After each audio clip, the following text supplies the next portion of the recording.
Oh, yeah.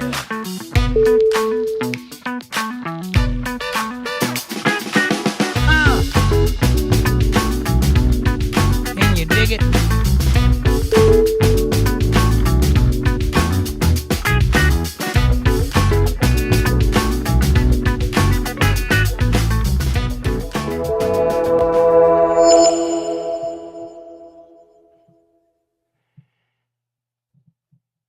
Well, hello, ladies and gentlemen. Welcome to the show. It's Untethered Live on a Friday night, and I'm your host, Jake Johnson, and tonight we are going to get persnickety. We're going to talk about all things perspicacity-wise. We're going to talk about existential angst and morbid curiosity. We're going to talk about everything.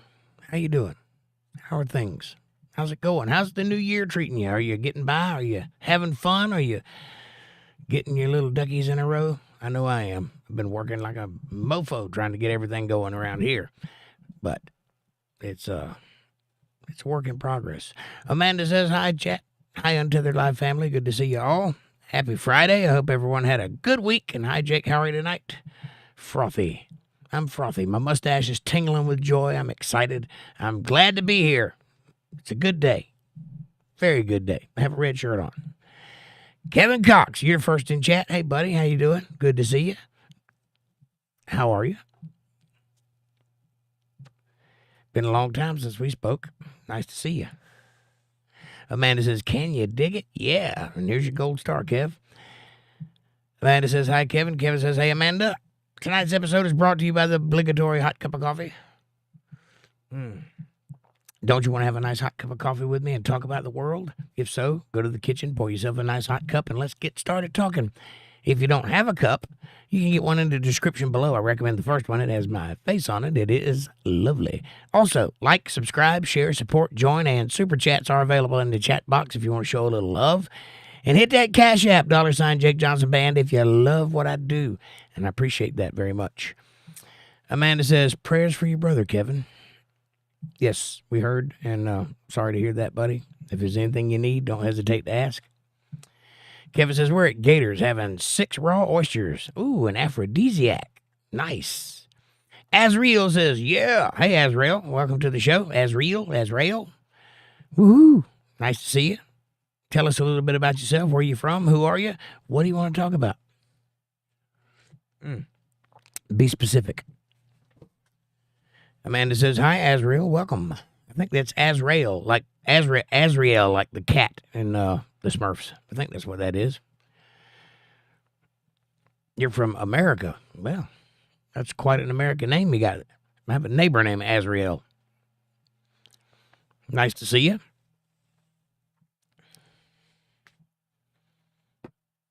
Azrael. That's what I'm going with. Azrael. I like it. It's a good name. Mine's Jake. Nice to meet you. Are you male? Are you female? Are you in between? Are you ginger ale? Which are you?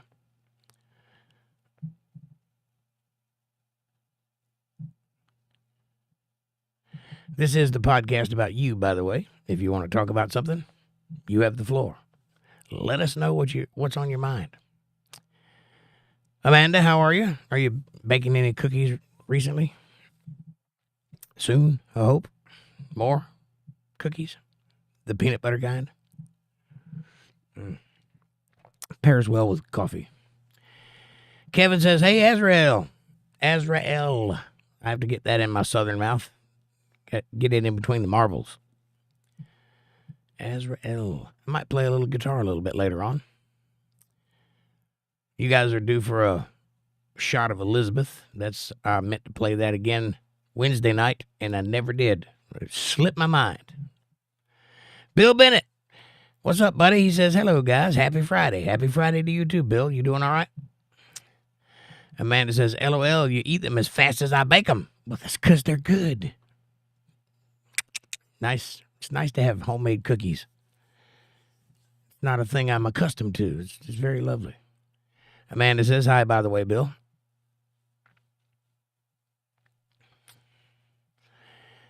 Are you out of peanut butter cookies already? No, but I will be soon.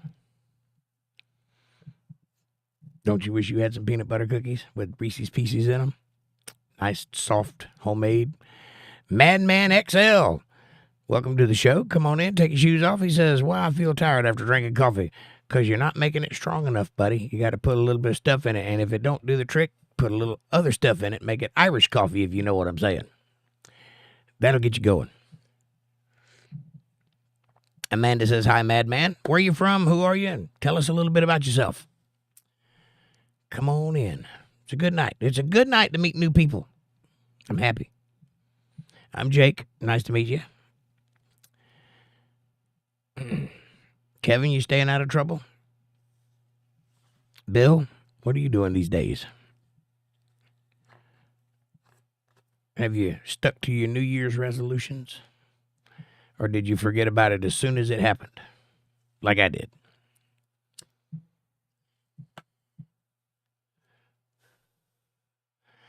My New Year's resolution is to smoke and sleep more this year. So I'm going to go for gold. I'm going to try to sleep all the time and smoke constantly. See how that works. Kevin says, "Guess what, fellers? We got ourselves a sports update, and I don't have the graphic on this screen. I'm sorry. I don't. Da-da-da-da-da. Kevin Cox. Sorry, I don't have it. I'm not widescreen tonight. I'm vertical." But he says there's a sports update, and the badass dogs, the Bulldogs, the Georgia Dogs, lost last night to Notre Dame. Well, when you got a hunchback, it's kind of hard to beat that with a Bulldog, but I understand. The crazy terrorist act before the game. What a horrible incident. Yeah, I heard about that. Apparently, it's connected with another crazy terrorist act that happened elsewhere. We'll talk about that more tomorrow night on Politics, because that is quite the subject. We're going to get into that. I'm sorry the Dogs lost. Go Dogs. You'll win next time. Amanda says, "I didn't make a resolution, so I can't break it." Well, that's a cheater's way out. Montana Vigilante Explorer. What's up? Nice to see you. Nice new name. He says, "Kevin Cox Sports Update. And how would a stranger to this stream know that? Right?" Nice to see you, Montana. Gonna have to get used to calling you that. Amanda says, "Hi, Montana." Kevin says, "Thank you for the comment on my good brother. And he said the doctor upgraded his foot today. And that was awesome news. I have another brother, but he is the bad brother. And he's fine." Yeah, that seems to be that way, doesn't it? I know what you're saying. And by the way, that is good news. I hope that your brother recovers. I hope he's doing well. And like I said, if you need anything, please ask. We'll be right there if you need us. Montana says, "I guess you saw through me in a heartbeat." Well, with a name like Montana Vigilante, it's kind of hard not to. But I understand. And I'm glad you're here. How are you? I hope you had a good Christmas and a good New Year's. I hope you're doing well. Amanda says, "LOL, I almost typed coal," right? Don't be typing no coal. That's not coal. That's Montana. Montana says, "Based on my new mission, once spending winter in Space Dock in a camper trailer at 15 degrees and snowing. Ooh, please tell me you got a space heater or some kind of heat. I will send you one if you don't. Because I know what cold feels like. Not that cold, but I know what cold feels like.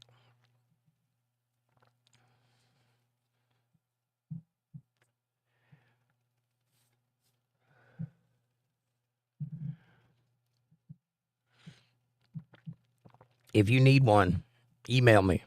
You got my email address? It's in the chat. Check it out.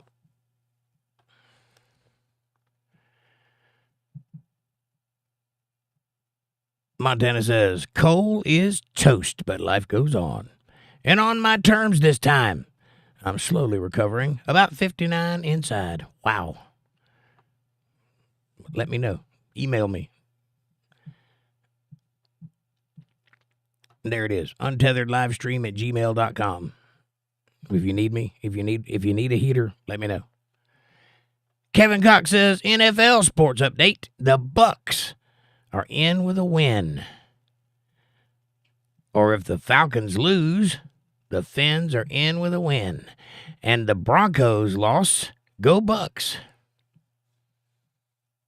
And the Broncos, if the Fins are in with a win and a Broncos loss, that makes no sense.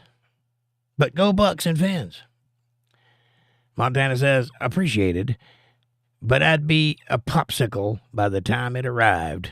I have 3, but need to refill the propane and an actual furnace. Thanks, Jake. Well, I would definitely send you one. I would overnight it if I had to. But if all you need is propane, go to the store and get you some propane.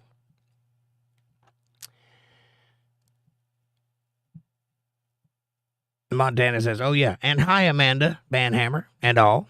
Nice to see you. It's nice to see you here and kicking, buddy. I have been thinking about you.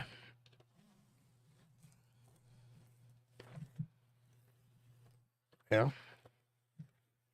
Somewhat. Yeah. I got my thing right here. Which you can't see because of the green screen, but you know what it is. I didn't lose it. It's right there. Right in my drawer.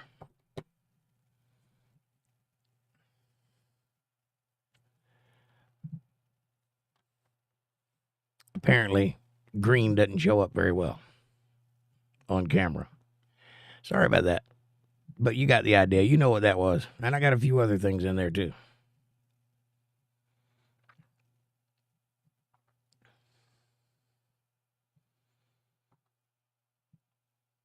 I have recently hired a bass player and to replace the last one, the one that got killed in a car crash a couple months back.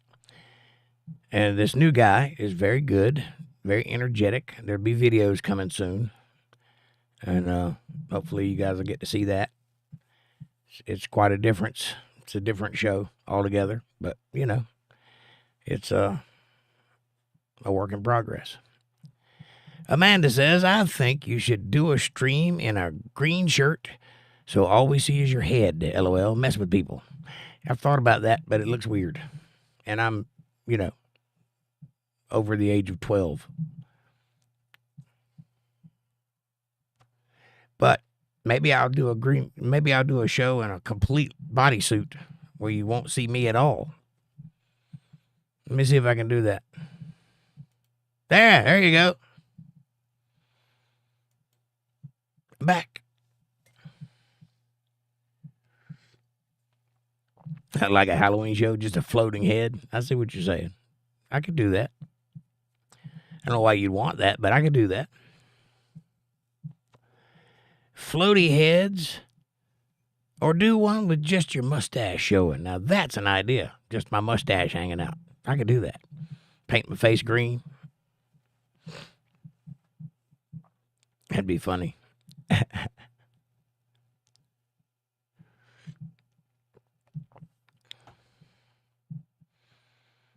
Have a show called Jake's Mustache.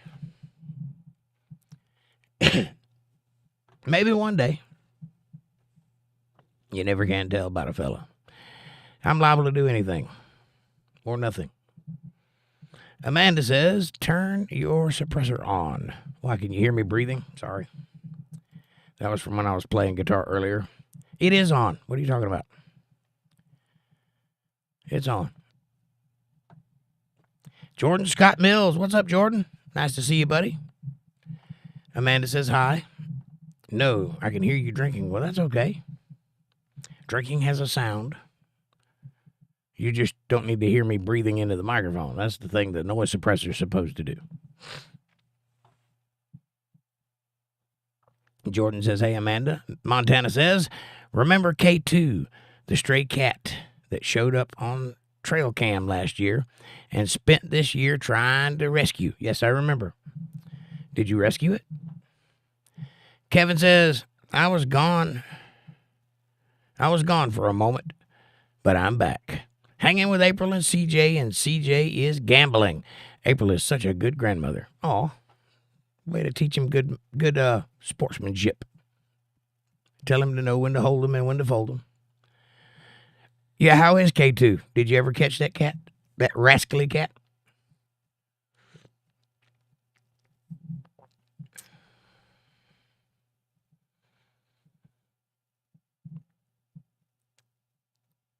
Montana says, I chose to grab it before I left. Epic chase. Big, traumatized trip. 1 accident. 2. Ran off first day. But now, up on the top bunk with the other cats. Saved. Nice. I happen to have a few cats myself. For those of you that have followed my shorts, I'm up to about 12 now. And one is getting ready to have babies soon because she's in heat. Amanda says, LOL, yeah. Get him addicted to gambling before 10. Smart move. And Amanda says, way to go, Montana. Get that cat. Get that dirty cat. Yeah, I got a bunch of them. And they're all feral. Like, I can only touch one of them. The rest of them stay 10 feet away from me at all times. But they want to be near me. They just don't want to be too near me. They like that I feed them. Amanda says, you have a bunch of spoiled 4-legged kids, Jake. They are babies. They are that. And they're not that spoiled. I only feed them twice a day. I know people that feed their cats 4 times a day. It's ridiculous. They do hunt. I want to keep them fed enough that they don't die, but hungry enough that they still, attack rodents and such. Bill says they just keep multiplying and they only want food. True. And you can't teach them anything. And they don't provide you with anything other than if you like the beauty of a cat. That's nice to look at, but they just hang around the front porch cawing and meowing all the time. So it's kind of like being married. Just hang around and you just pour money into them. That's the way it is. And Montana says, it was tough, Amanda. But I could not bear the thought of her coming up to a dark house surrounded by snow and wondering where we went. She got used to the food, but hunts daily. Well, that's the way a feral cat should be, hunting. That's kind of what they are. Amanda says they want to break in the house when I'm cooking. I look outside and they are all sitting there watching me. It's cute. They have true smell-o-vision. Just know what's on their mind is, if you trip, I'm going to eat you. Know that. That's what they're thinking. That's the thing about cats. They will eat you. If you stop moving long enough, they will eat you. I promise. Jordan says, I can't with cats. FR. For real. I don't like cats either, Jordan, but you got to show love somewhere, and these are here. So I feed them. Kevin says it has gotten cold here. It's in the 40s. Brr. And I think it's in the 40s here too right now. Let's see. Let's see what the old weatherman says. Yep, it looks like 45. Oh, it's 41. My bad. Yep, 41 degrees. And it dropped down into the 20s before sunrise, I would imagine. Montana says, I wish I had filmed the final grab. She was inside the cabin. I figured it out. Then 20 minutes, squalling chase, eyes wide. He's a monster now. Modest blood loss on my part. You got scratched up a little bit? Yeah. If you grab a feral cat, you can prepare to be scratched on. I would use like welding gloves or something, cooking gloves or something like that. Oven mitts, something. Amanda says, LOL, Kevin, it's 41 here. And Bill Bennett says, I don't own one and have few that sneak in when I'm trying to smoke, LOL. Then I have to feed the cat. One of them caught a rabbit a few months back that was 3 times his size. 20, Indiana. It's at 20 degrees in Indiana. So it's colder in Indiana. Yeah, I've seen a baby cat eat a baby rabbit, which was the same size as the cat. I don't know how he did it, but when I saw him, he had just 2 little legs sticking out of the back of his throat. And I saw the rabbit dead before the cat ate it. So, I know what size it was. I don't know how that little cat swallowed that whole rabbit, but he did. He ate the whole thing. Montana says, these cats are the biggest anchor and problem for me. Last thing I needed was another one. But, oh well. Now an even 10 degrees, snug in my landlordless box. Well, you don't have a landlord. That's a good thing. And you can snuggle with the kitty cats. If you don't forget to turn over, they won't eat you. Jordan says, I got mad at my grandma when she took a cat that showed up out in the woods, and I left it there. And I told her, it's going to get ripped apart by coyotes in 2 nights, Grandma. Yep, that's how it works. I'm going to move a little closer so I can hopefully read this screen a little better. Jordan says, I hate rabbits, too. I hate rabbits, too. They kill my grass, damn rats. Rabbits are adorable, and they will kill your grass. And their urine is acidic. Yes. Cosmo, what's up, cuz? Good to see you. Welcome to the show. You got any cats? That's what we're talking about tonight, cats. Amanda says, hi, Cosmo. Montana says, Bill Bennett. Oh, boy, I know that. I had a friendly rabbit on the farm, and my cats didn't care. Then found most of it. Very big rabbit. Now I think it was K2, about 1/3 the size. Yep. They can't eat apparently they can unhinge their jaws. I don't know. I seen a baby cat eat a baby rabbit. It was the same size as the cat. He ate it. I don't know how he did it, but he did it and was happy to do so. Jordan says, hey, you Cosmo. Cosmo says, hi, unfortunately I got to work in the morning, but I wanted to stop by. No cats at the moment. Meow. I hear you, buddy. I, for once, do not have to work in the morning, so I'm going to go to bed and stay in bed and then get up and do stuff in the afternoon. Montana says, yo, Cosmo. Cosmo says, hi, everyone. And Montana says, Jordan Scott Mills, here's your channel. Jordan says, cats are aliens, confirmed. They could be. Or demons. They might be demons. You ever see the way a cat looks at you when you don't know it's looking at you? It's not pleased that you're there. I know some people trick themselves into believing that cats love them and they're fluffy wuffy. Look at their eyes. It doesn't say love. That says, I'll rip you apart. Meow. Montana says, Cosmo, here's your channel. Jordan says, I'm on the mobile, so I can't see it, Montana. Is it on your channel? No, he's giving you a link to your channel in case you have content so that you can get subscribers based on my subscribers. It's a friendly gesture. Dallas, welcome to the show. Come on in. He says, my running lights in the tail section don't work right. Well, fix them. Put some new bulbs in them. Straighten them up. Get your running lights working, buddy. Amanda says, oh, I might be sweet and cook you breakfast in the morning. How about that? That's nice. Dallas, Amanda says hi. George says, oh, okay, thanks. I just uploaded video games with my friends and my brother, so I have some nice memories one day. I'll have some nice memories one day. I hear you, buddy. Well, if people on this channel like your content, I urge them to subscribe to your channel so that you can grow. If you don't have any content, then they won't be there very long. Simple. Montana says, cats are the most successful, I guess, not a true parasite, but a symbiote. I'm unsure of the term. All the cute stuff is specifically designed to make us serve. Resistance is futile. Well, you're not wrong there, Montana. And if you'll take a closer look at the world at large, you will soon realize if you look close enough, if you stand far enough away and look at everything, you will soon realize that every living thing on planet Earth is symbiotic. There is not one thing on this earth that doesn't require something else on this earth to survive. We all live in a symbiotic relationship.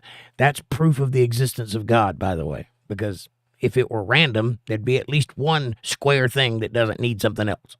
At least one. That's random. The other way is a design.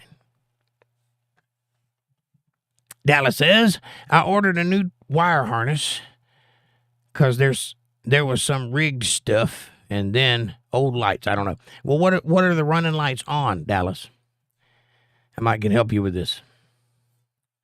What are we talking about specifically? I know what running lights are, but what are we talking about? Airplane, semi-truck, motorcycle? What do we got?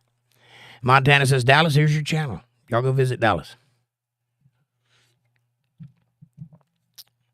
After the show, of course. I happen to have running lights on several vehicles. Even a lawnmower.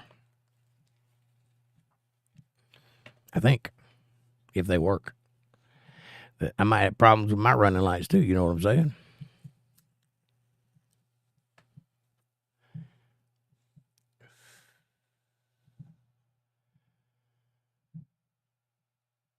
Dallas.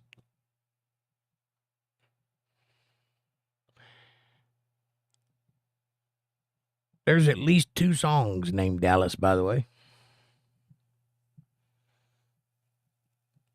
And one song titled The Big D.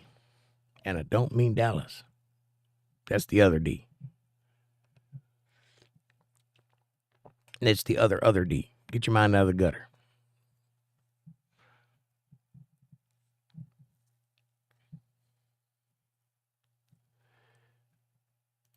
Cosmo says, this ain't Dallas, and this ain't Dynasty. That's right. Jordan says, Dresden? No, divorce. Go to the big D, and I don't mean Dallas. The other one is the big D, but the other one is divorce.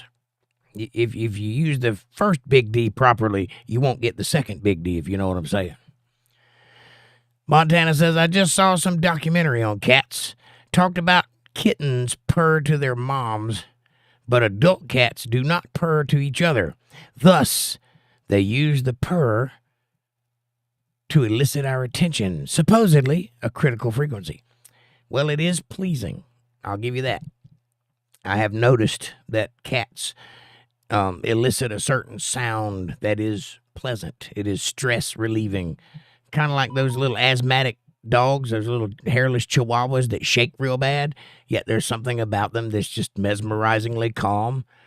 That's the vibration, right? It's a certain frequency that we pick up on as human beings. It's the same thing as looking at a baby with the big eyes.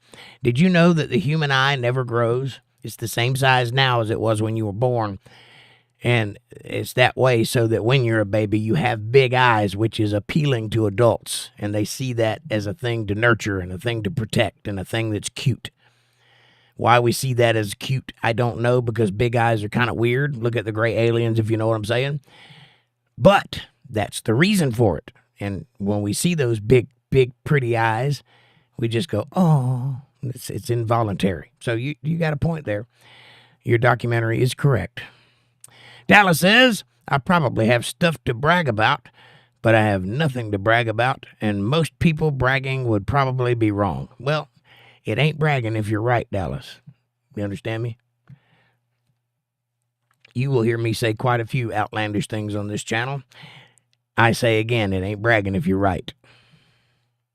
Montana says, it claimed the vibration, etc., can have physical benefits. Well, stress relief. I don't know about anything else. I know there's some people that seem to think that cats can, like, detect death before it happens, and some people think that cats can help you get better if you're sick for some reason. I don't know about that, but I do know that the cawing and the softness of the cat is stress relieving. So that could fix a multitude of sins, I would imagine. Cat owners have 40% less incidence of cardiovascular disease, etc., but that may be from a higher patience level.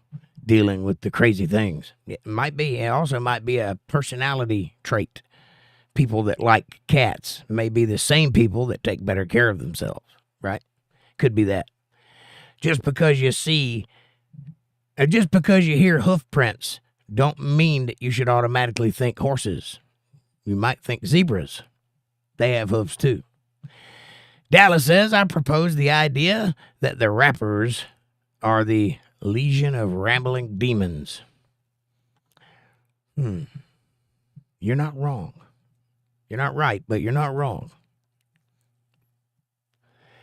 Montana says, claim they can detect tumors and vibrations of purrs can treat or reduce some diseases, but I have some doubts about that, at least to the point of cats being put on ICU patients, right? Yeah, I think that's a little crazy. Lloyd Christmas, good gracious. You want to hear the most annoying sound in the world, Lloyd?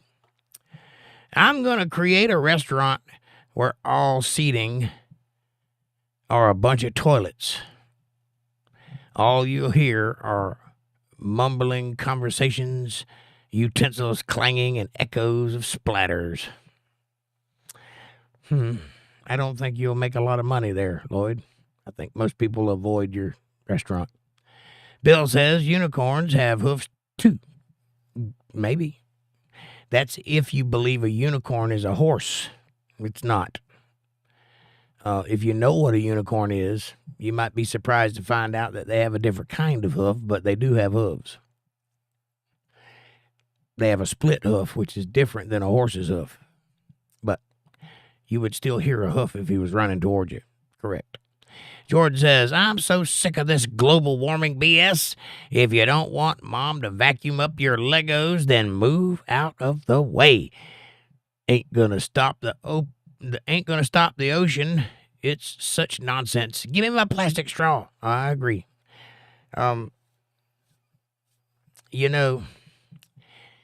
you went and found out the amount of money they spent on the paper straw thing to get that in place, and then you go and look at desalination plants and how much it costs to desalinate water, you will be surprised that paper straws cost way more than desalinating water. Just so you know.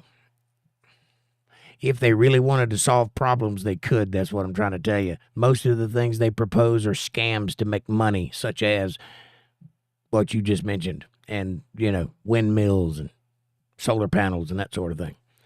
Here's the reality. Those things do work, but they cost a lot of money to produce. And most of the time, 9 times out of 10, 9.995 times out of 10, it requires some form of coal to create the thing that they're selling you. So you figure out how to make a electric car that doesn't require a coal-fired plant or a nuclear plant or something like that to produce the material to build the car, and then we'll talk about electric green energy. But until then, as long as you have to plug it in, think about what you're doing. John H., what's up, buddy? He says, hello, everybody. Nice, John. How are you? Amanda says, hi, Lloyd. Welcome. And hi, John. Cosmo says, LOL. And Amanda says, wait, I'm a unicorn and I don't have hooves.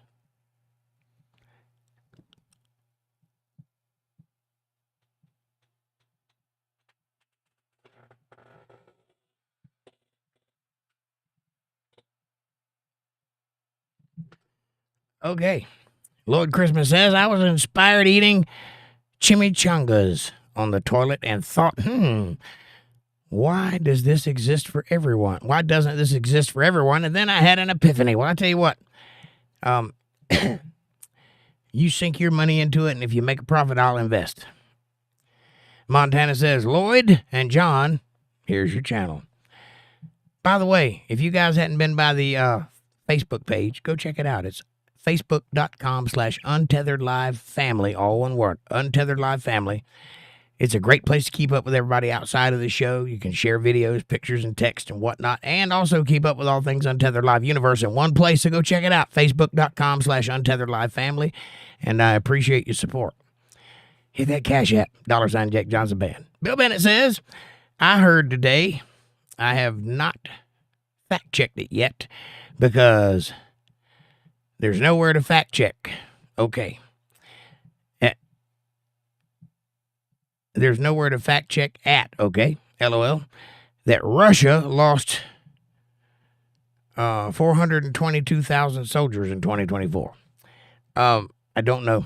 I have no idea. I'm sure they lost a lot because they've been at war for that entire 4-year period. I read that one. Amanda says, oh, really? Just remember who cooks your food, LOL. I also know where the antifreeze is, and I'll keep it hidden from you. I didn't say it. You did. I just backed away from that one like it was a grenade with the pin pulled. I'm not stupid. Do you see stupid written on my forehead? That's one of them you don't answer. Cosmo says, I know what you were thinking, jakejohnsonband. Thinking ain't a crime. I kept my mouth shut. Amanda says, Cosmo, don't help him, LOL. Jordan says, I like Elon, and I think he does genuinely want to help, but he needs to chill on the HB1 visa thing. I don't know much about that. I think ultimately Elon Musk is a very rich man that runs very large companies and requires a workforce, and anybody in that position is going to try for a workforce that costs as little as possible to achieve the goal of whatever that company is doing. That's the nature of companies. That being said, the man knows how to make money. He runs 3 companies that don't generate a profit, and yet he's the richest man on planet Earth. You understand what I'm saying to you? His knowledge might be beneficial in the leadership of this country because his companies don't make money. Tesla hasn't turned a profit yet. Yet it is funded. How? He knows how to play the game. John says, I'm a rhino that has a horn. You're a Republican in name only with a horn? That's weird. Rhinos have 2 horns, by the way. That's not a unicorn. Some have 1.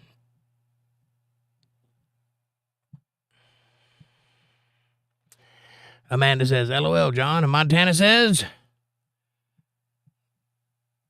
here's a news article about Russia.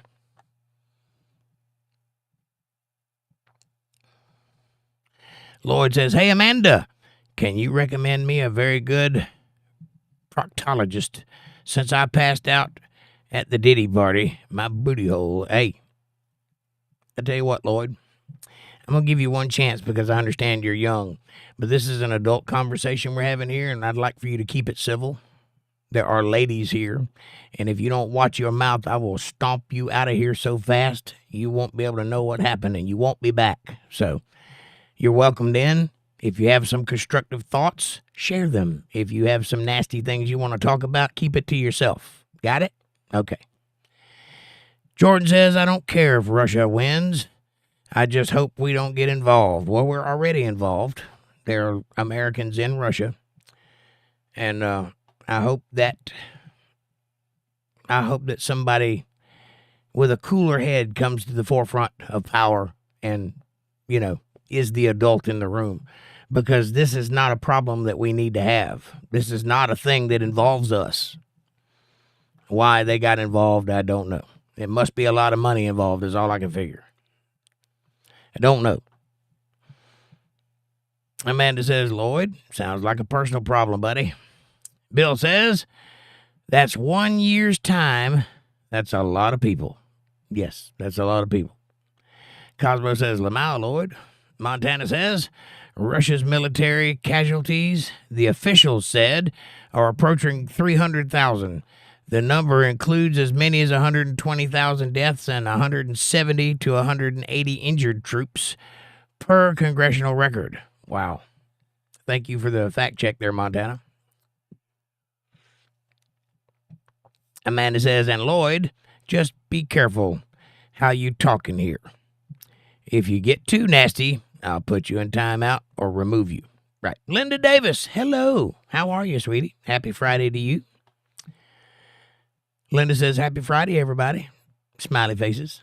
You're always the light of the room. Thank you for being here. Bill says, thanks. One is too many. We have to stop these wars. Peace, please. Sweet Jesus. Unfortunately, if you read your Bible, there will never be an end to the wars. There will never be peace, ever. They will cry, peace, peace, peace, but there will be no peace, ever. Not as long as we're here running the show. There's going to be battles somewhere. I hate to tell you that, but that's the truth. So maybe when Christ finally does return, we'll see some changes in that behavior. But until then, you can look for wars. Amanda says, hi, Linda, hun. Amanda, come here. Hang on a second. My alarm is going off. Check it out. Somebody done went and tried to open my door, I think. Jordan Scott Mill says, narwhals don't have horns either because technically they are teeth, correct, and they go through the upper lip of the narwhal, from the bottom jaw through the upper lip out. So that is also not a unicorn. A unicorn is a type of some kind of animal, right? It's not a horse, though. Door open? Yeah. Just going off? Yeah. Okay. Anyway, maybe somebody didn't try to break into my car. Maybe it just skits down on us. Anyway, I would assume it's some kind of gazelle or some kind of deer, like a hart or a kine, which is a type of cattle maybe. It has horn. It also could be a deer, because if you've ever seen a deer's horns fall off, they are one piece. There's lots of horns, but it's one piece, right? Comes off the top of the head in one piece. So that's technically not two antlers. That's technically one antler. So it could be that. Could be a reindeer. Could be any number of things. Don't think it's a horse. Don't think it's a horse with wings. Don't think it's the mythical unicorn that we know about. That's a relatively new thing anyway, much like dragons. If you go back in antiquity, you won't find a dragon that looks like the Dungeons and Dragons or the Game of Thrones dragons, because that's a new invention that came out in like the 70s or 60s. Before that, they looked like dinosaurs. Why, you might ask? Because that's what they were. Montana says, Amanda, you go, girl. I was getting some like vibes, but have been away too long. Interesting.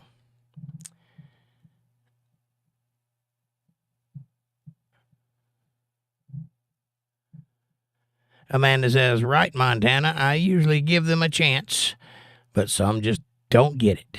Right on. Montana says, hey, Amanda, hey. Amanda says, how you feeling, Linda? Yes, Linda, how are you? How's your leg doing? Lloyd says, I can't wait till Christmas. Again? You just had Christmas. John says, hi, Linda. Jordan says, hey, Linda. Just mostly listening. That's all I'm doing is listening.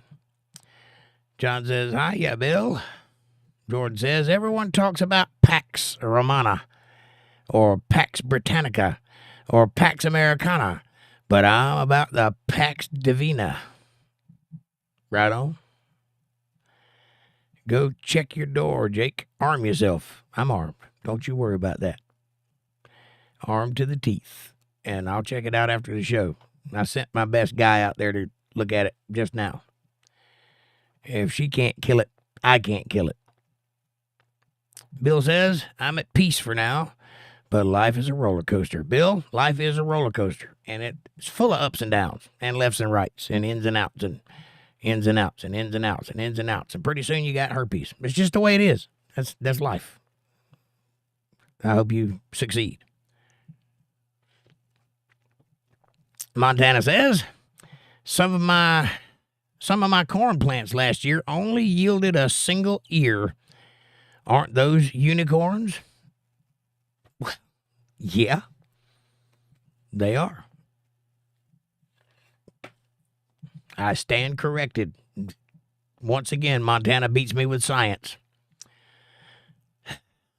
Can't have nothing. Amanda says, LOL, Montana. Linda Davis says, I'm doing better. Excellent.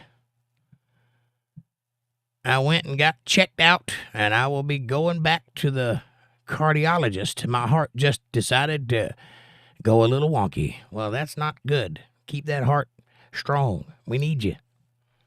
Fab Daddy, he says, Pegasus. Well, that's completely fictitious. That's a horse with wings and a horn. Not sure how that works out. I guess if he's flying and you get in his way, he can blow his horn at you. Mm-hmm. Hey, Fab Daddy, how you doing, buddy?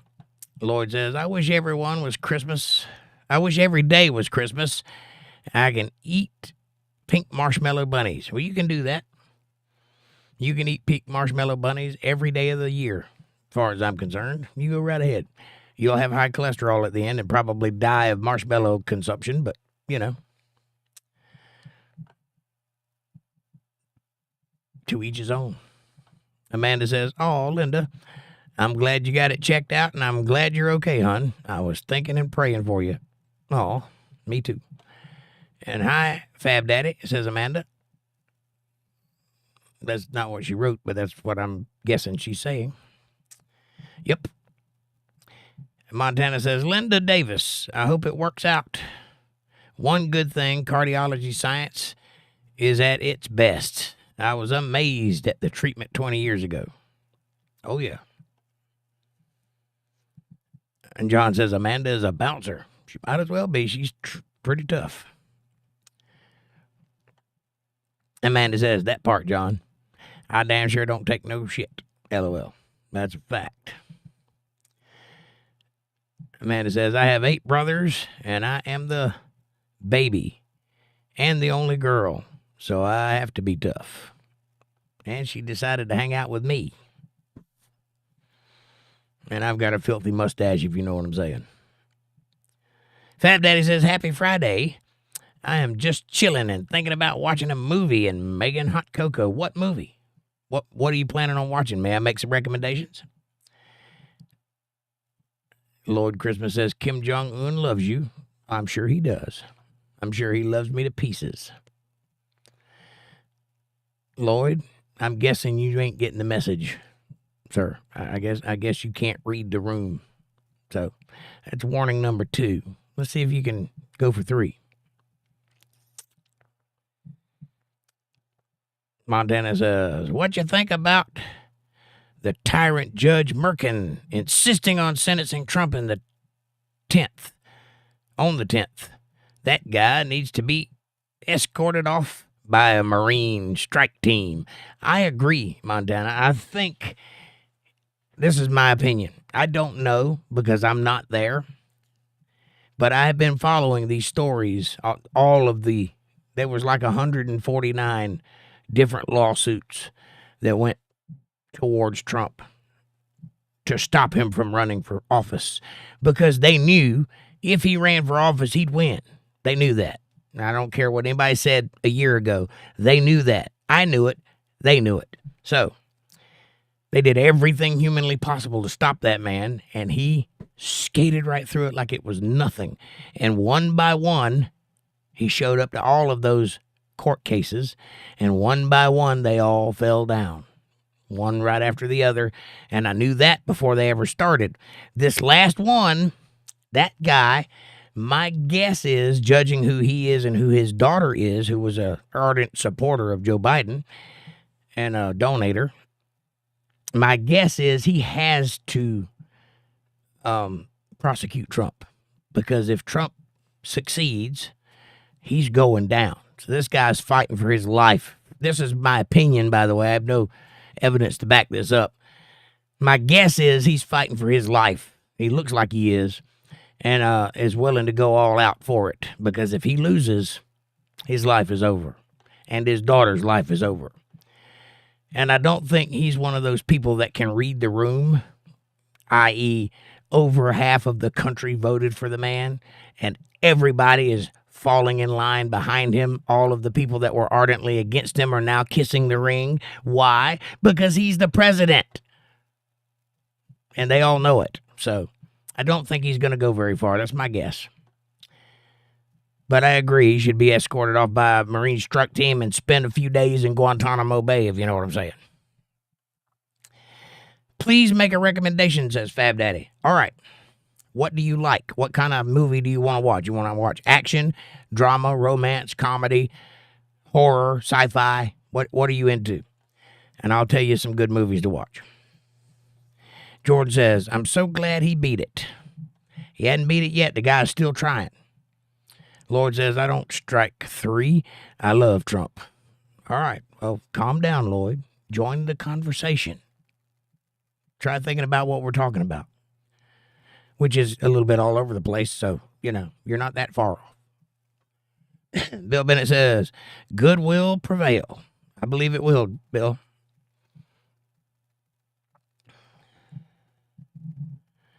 Montana says, Access the Sea, Ron Howard's sort of Moby Dick retelling, or Horizon, Costner's new Western pick. Netflix got a ton of new ones, including Furiosa, Mad Max Fury Road, etc. All those are good movies, but I'm going to go eclectic and talk about movies that very few people may have seen, or you probably have if you're a movie connoisseur. Amanda says, Lloyd, you're on my radar, so be good if you like to stay in here. Right on. And Montana says, Lloyd, I'm outside your house. Wait, what? Fab Daddy says, yes, to all of the above categories. Just give a movie you enjoyed. All right, for sci-fi, first of all, I would recommend Alien, the first one, because it is the best, it's the pinnacle of all sci-fi movies. It's got everything, and it's got horror and all other things involved in it, so it's a great movie. But if you're into like Star Wars and Star Trek and that sort of sci-fi, I would recommend two movies. The Last Starfighter and The Aviator, 3 movies, and The Explorers. Those are 3 great movies that are worth watching. They're not garbage. The Explorers, The Aviator. No, sorry, not The Aviator. Flight of the Navigator. That's the one. Flight of the Navigator. Or Explorers. Or The Last Starfighter. Those are 3 sci-fi movies. Horror movies, I recommend Extro, the first one. Or anything by Full Moon Entertainment. If you like bad horror movies, they're great for that. If you want a really scary movie, I recommend The Exorcist. You won't sleep. Keep in mind that it was made in 1969 and the effects proved to be true for 1969. But the story is fantastic. Otherwise, watch anything Alfred Hitchcock. Great horror writer. If you like comedy, Tropic Thunder. Try that one. If you like romance, Serendipity. Try that. If you like action, that's easy. Die Hard. Or Rambo 2. Not Rambo, Rambo 2. Or Rambo First Blood, I think it is. Excellent. Did I miss any? Oh, if you want to watch weird stuff, trying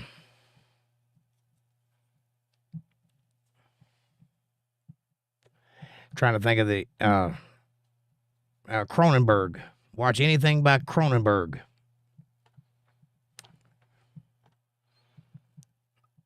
Anton Fisher is a good movie, says Bill Bennett. Yes, it is. Anybody remember the name? Is it Finding Forrest? Is that it?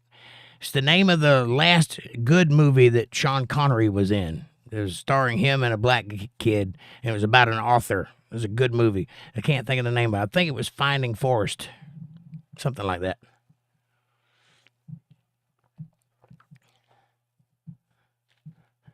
Lloyd says, we dodged a huge-ass bullet not having Kamala.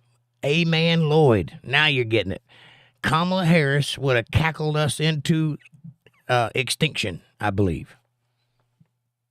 I'm so grateful that woman did not become president because she does not have anything it takes to be president.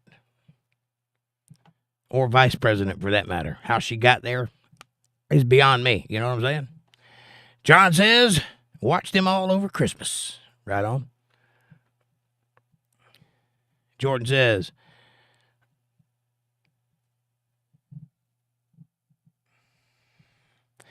ℂ𝕟𝕂𝕐𝕗 is an amazing movie if you do foreign films. So great, based off of a book by the same name. ℂ𝕟𝕂𝕐𝕗, I'll check that out. I recommend The Three Body Problem. That's a good foreign film, if you're into foreign films.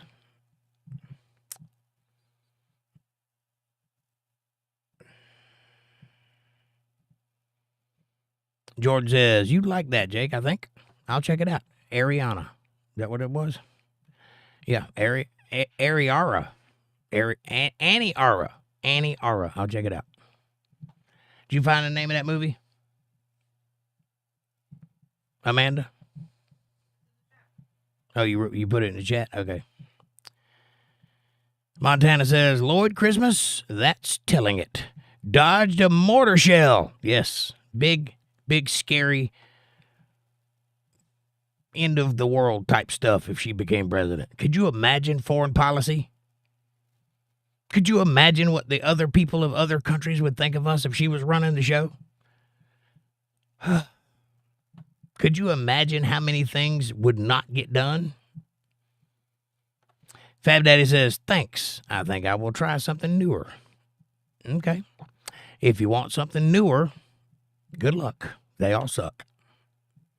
Starting at about 2010 onward, movies started going downhill. Now, there are exceptions. Top Gun Maverick was a good movie. It wasn't fantastic. It wasn't memorable, but it was good. It's a good movie. The newest, what's the guy's name? I can't think of his name. Deadpool. The newest Deadpool. Deadpool and Wolverine. That's a good movie. Tom Cruise is awesome in Tropic Thunder. Yes, he is, and you won't recognize him, by the way. You have to look really hard to see him, but he's there. That movie, number one, could not be made today. It would be canceled out of existence. And number two is probably the most genius comedy of the last decade. It really is good. Check it out if you hadn't seen it. Tropic Thunder. It's a fantastic movie. I won't lead you astray. I have excellent taste in movies. At one time in my life, it was my goal to watch every film that had ever been filmed. Now, I didn't get close to that, but I put a dent in it, I promise. I've seen just about every blockbuster that's ever been made and most B-movies and a few of the older ones, but I don't like old movies. I don't like black and white, and I don't like cheese. So at about 1969 is my limit.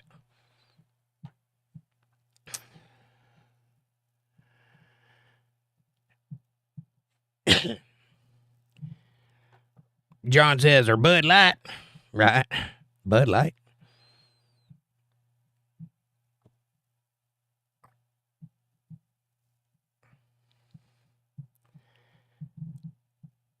Finding Forrester. That's the name of the movie. Check that movie out. That's a good movie if you're into eclectic information. It's a story about an author. Very good movie. Ergie says, good evening, Jake. Hey, Ergies. How you doing, buddy? Happy New Year. How are you? I'm doing fantastic. I can't see worth a damn. My glasses are going bad. So, Amanda says, hi, Ergies. Lloyd says, Tom Cruise is a Scientologist. He is that. I don't have to believe what he believes in order to enjoy his movies, though. And was extremely offended he wasn't cast in a Brokeback Mountain. I've never seen Brokeback Mountain because I don't swing that way, but, you do you, boo. Ergie says, hi, Amanda. How are you? And Amanda says, I'm awesome. I'm just trying to stay warm, LOL. Ergie says, Happy New Year, Jake. Jake, wishing you both all the best. Thank you, Ergies. I appreciate you, and I wish you the best, too. Happy New Year. Amanda says, how are you on the other side of the world? Ergie says, same, Amanda. It's cold here in Germany. Now it's snowing. Ooh. We hadn't got any snow yet, but it is cold. Amanda says, thanks, Ergies. Same to you. Dylan Smith, welcome to the show. He says, sup, brother? Sup, Dylan? Good to see you. Who are you? Where are you from? Tell us a little bit about yourself and what kind of movies do you like?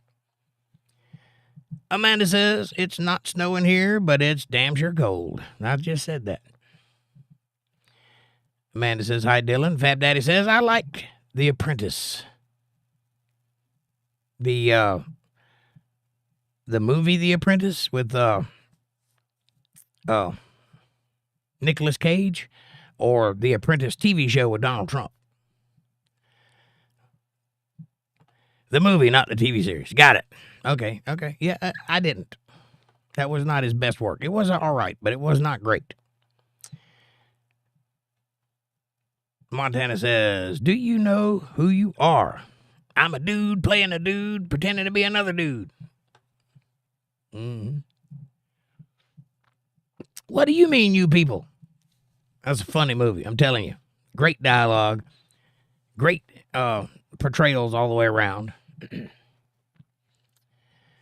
Jordan Scott Mills says, I was literally 24, I'm 26 now, until I knew Robert Downey Jr. played that black guy, LMAO. I never really watched it. Yeah, it's a good role for him, and it's very indicative of 1970s type war movies. If you want to know where the reference comes from for that character, you need to watch Apocalypse Now or Platoon. Watch those two movies. There's probably a third one, but I can't think of what it would be, but Apocalypse Now and Platoon is where the references for that movie come from, and it is a spoof on those types of movies. And you'll understand when you see the movies. Also, pretty much anything from the 70s concerning Vietnam. Linda Davis says, it's snowing here, Amanda.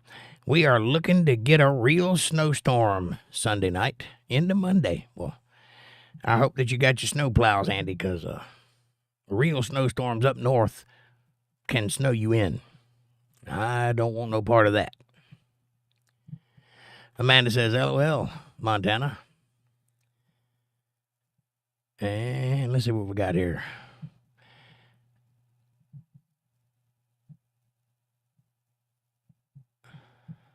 Thank you, Dylan, for the thumbs ups for 10 joules.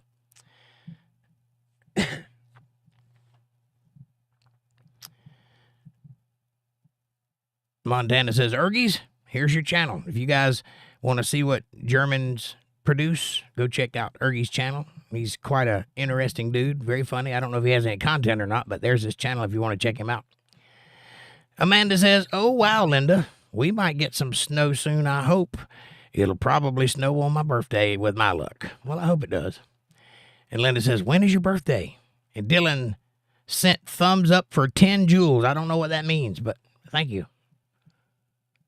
I appreciate that. That's a new thing, I guess.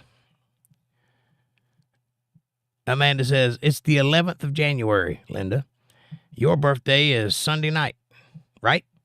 Capricorn, love. Yes, I remember. I'll be here. And Montana says, 10 degrees Fahrenheit EST. I think that's what he said.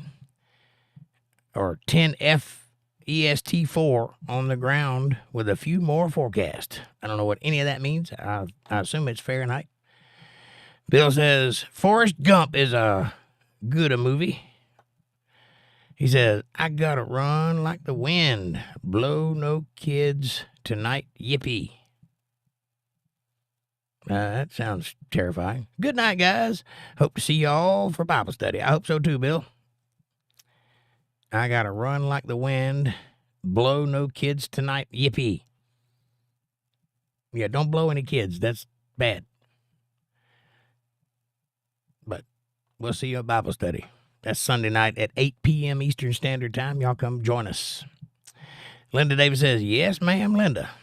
And Amanda says, good night, Bill. See you Sunday.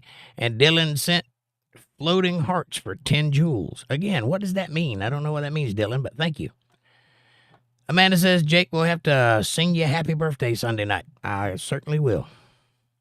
Lloyd says, I don't watch TV and movies. I don't have a TV, computer, or cell phone because of 50% Amish, 75% American. Well, how are you texting us right now? Come on now. Ergie says, for 500 years, we suffered from the cotton fields, tropic thunder. Funny. Now we're moving on up to the east side. Montana says, what the heck are these boxes showing up in chat talking about sending emojis and jewels? I don't know, Montana. It's a new thing. I don't know if I'm making any money or not. Montana says, Linda Davis says, I would consider it a great gift if he sang anything for me. I'll sing to you all night long, Linda. No problem. For free. Amanda says, oh, Linda, I'm sure he will. I will. Ergie says, I have just a couple of videos, Jake, with some Australian German nature in it. Hey, maybe this will get you some subscribers and it'll encourage you to make more videos. You can join us on the YouTubeverse. And John says, we got summer here in the UK. Nice and sunny today. Nice. It's cold here. Dylan says, it's a donation. Okay. Thank you. God bless you. I don't have any idea how that works. That's a new thing. But thank you very much.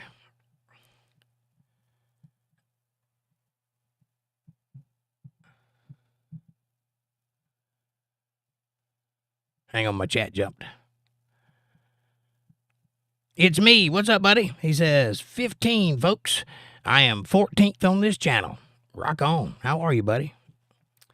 Amanda says, hi, it's me. And thanks, Dylan. And Montana says, Dylan Smith, new to me. Is there any actual objective currency involved? I'm old. Thanks. Now, get off my lawn. Yeah, is it a transfer of cash, or is it like a super chat? I don't know. I've never used it before. It's new to me. It must be something YouTube rolled out. It's me says, hey, Amanda, happy best New Year. Happy New Year to you too. It's me. Hope you're doing well. And Amanda says, you too, it's me. Bill Bennett says, run like the wind, blow kids free.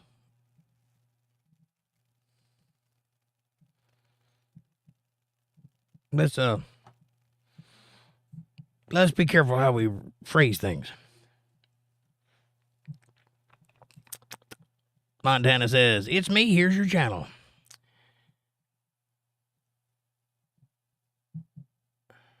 Amanda says, I sub to you, Ergies. Yeah, you got you a subscriber already. Look at there. Lloyd says, it's 65 degrees right now. It's cold here in Texas. Nice, Texas. Everything's bigger in Texas, right? Ergie says, thank you, Amanda. And Amanda says, you're welcome, Ergies. Amy Elizabeth is here. She says, evening. Hi, Amy. Happy New Year. Hope you're doing well. Montana says, gee, look at the lonely little thumbs up button with only 3 likes and 16 upstanding folks in chat. Maybe my math is off. Well, there's 11 now, but there's 15 people in chat. That means 4 of you didn't hit the like button. And I'm working hard here. Least you can do is like the video. Amanda says, hi, Amy. And John says, that sounds very dodgy. A little weird. And Amanda says, 12 likes, Montana. I got 11. Somebody must have took their like back. Now there's 18 in chat. Montana says, Amy Elizabeth, here's your channel. Amy says, math needs to grow up and solve its own damn problems. Hey, is it just me or are circles pointless?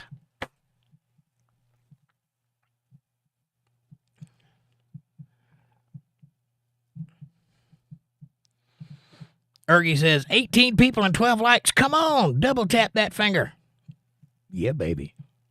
Lloyd says, the Titanic is about to hit the iceberg. The waiter says, hurry to the lifeboats. Oh, you got deleted. I guess I didn't read that one fast enough. You can't be doing that kind of stuff there, Lloyd. Linda says he needs some punctuation, LOL. He is saying he has no kids tonight, so he is going to run like the wind blows. I guess he's going out tonight. That makes more sense. If you take the commas and the periods out, it says something totally different. But I'm with you, Bill. I understand. It's me says, I'm in a tangle. I'm in a tangle. I am a praise leader with decisions to make. A wonder lady who sings and plays well wants to join the team. The drummer likes just one guitar, all in all. Are you saying that the drummer doesn't want two guitar players, so you have to decide whether or not you're going to have two guitar players or not? I would recommend, if she's good, to give her a chance, because everybody deserves to be able to play for the Lord. Amanda says, LOL, Jake. Montana says, Mr. Christmas is done. Jokes about priests and kids. Lucky I'm not outside his house. Lucky I'm not outside his house. I hear you, Montana. Thank you, buddy. Ergie says, I like that movie with Shia LaBeouf, with Moonshine Story. Lawless. Yes, that's a good movie. That's also got, what's his name? He played Mad Max in the last movie. Hardy. Tom Hardy is in it. He's also the Black Spider-Man. What's it called? Venom. He's also Venom. I think it's Tom Hardy, right? That's a good movie, by the way. I think it's a story in the Deep South. Yes, and I love Deep South movies. Yes, Tom Hardy. That's the guy. That's a good movie, and Shia LaBeouf is great in it. So is Tom Hardy. And there's also another couple of movies that Shia LaBeouf put out that I've heard are good. I haven't seen. They're like movies that he made, he paid for or whatever. And from what I understand, they're good movies. They're like dramas or whatever. But I haven't seen them. But I like Shia LaBeouf.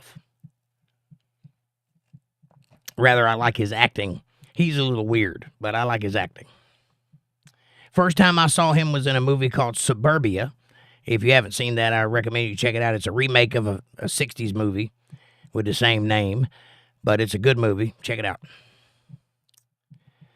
It's Me says the drummer is a deacon, and any concerns I have to speak to the pastor and do respect for him.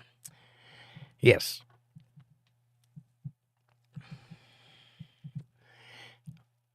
Amy says, I'm not looking forward to Monday. There's a big snowstorm coming across Indiana. 6 to 8 inches of snow, sleet and ice. Yeah, that sounds rough.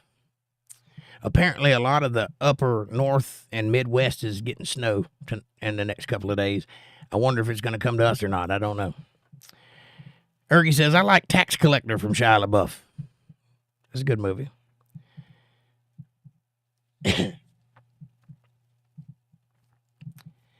He's been in some stinkers, too. Anybody seen Megaflopolis? Montana says, I'm done for a while, too. Good thing is on my lady friends. Oh, stop. 20 acres. And time to get into the frozen storm up to the big house for some pork chops. Later, if I'm still here, Godspeed. Oh, well, go get you some pork chops. And if you're close to your lady friend, you might want to consider snuggling up for the cold nights. I would do that. Yeah. Enjoy your pork chops, and I hope to see you soon. Come back and see us. And God bless you.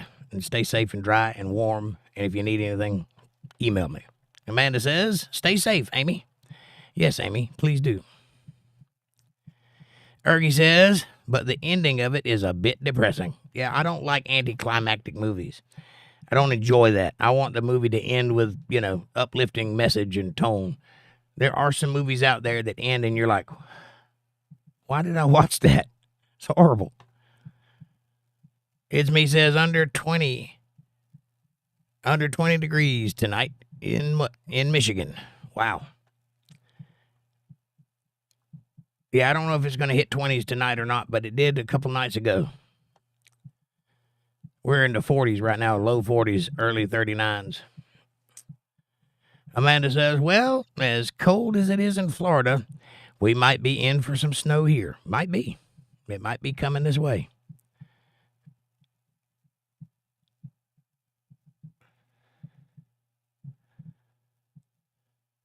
Amy says, Amanda, I'm essential personnel, so I have to go to work. Right on. Got to drive that snow regardless. I just had a light go out. I apologize if I seem a little dark on one side. I have a plug-in over here that's melting. It's probably got a heater plugged into it. That's why. I'm going to have to fix that. Jordan Scott Mills says, I'm a head out, guys. Sleep well, Jordan. God bless you, sir. Thank you for being here. We'll see you tomorrow night. Amanda says, good night, Jordan. We'll be safe, Amy. Stay warm. Says Amanda. And Amanda says, good night, Montana. Amanda says, I don't like movies when they kill the dog or the dog dies. Well, then you better not watch Old Yeller, because that's the plot of the movie. And also John Wick.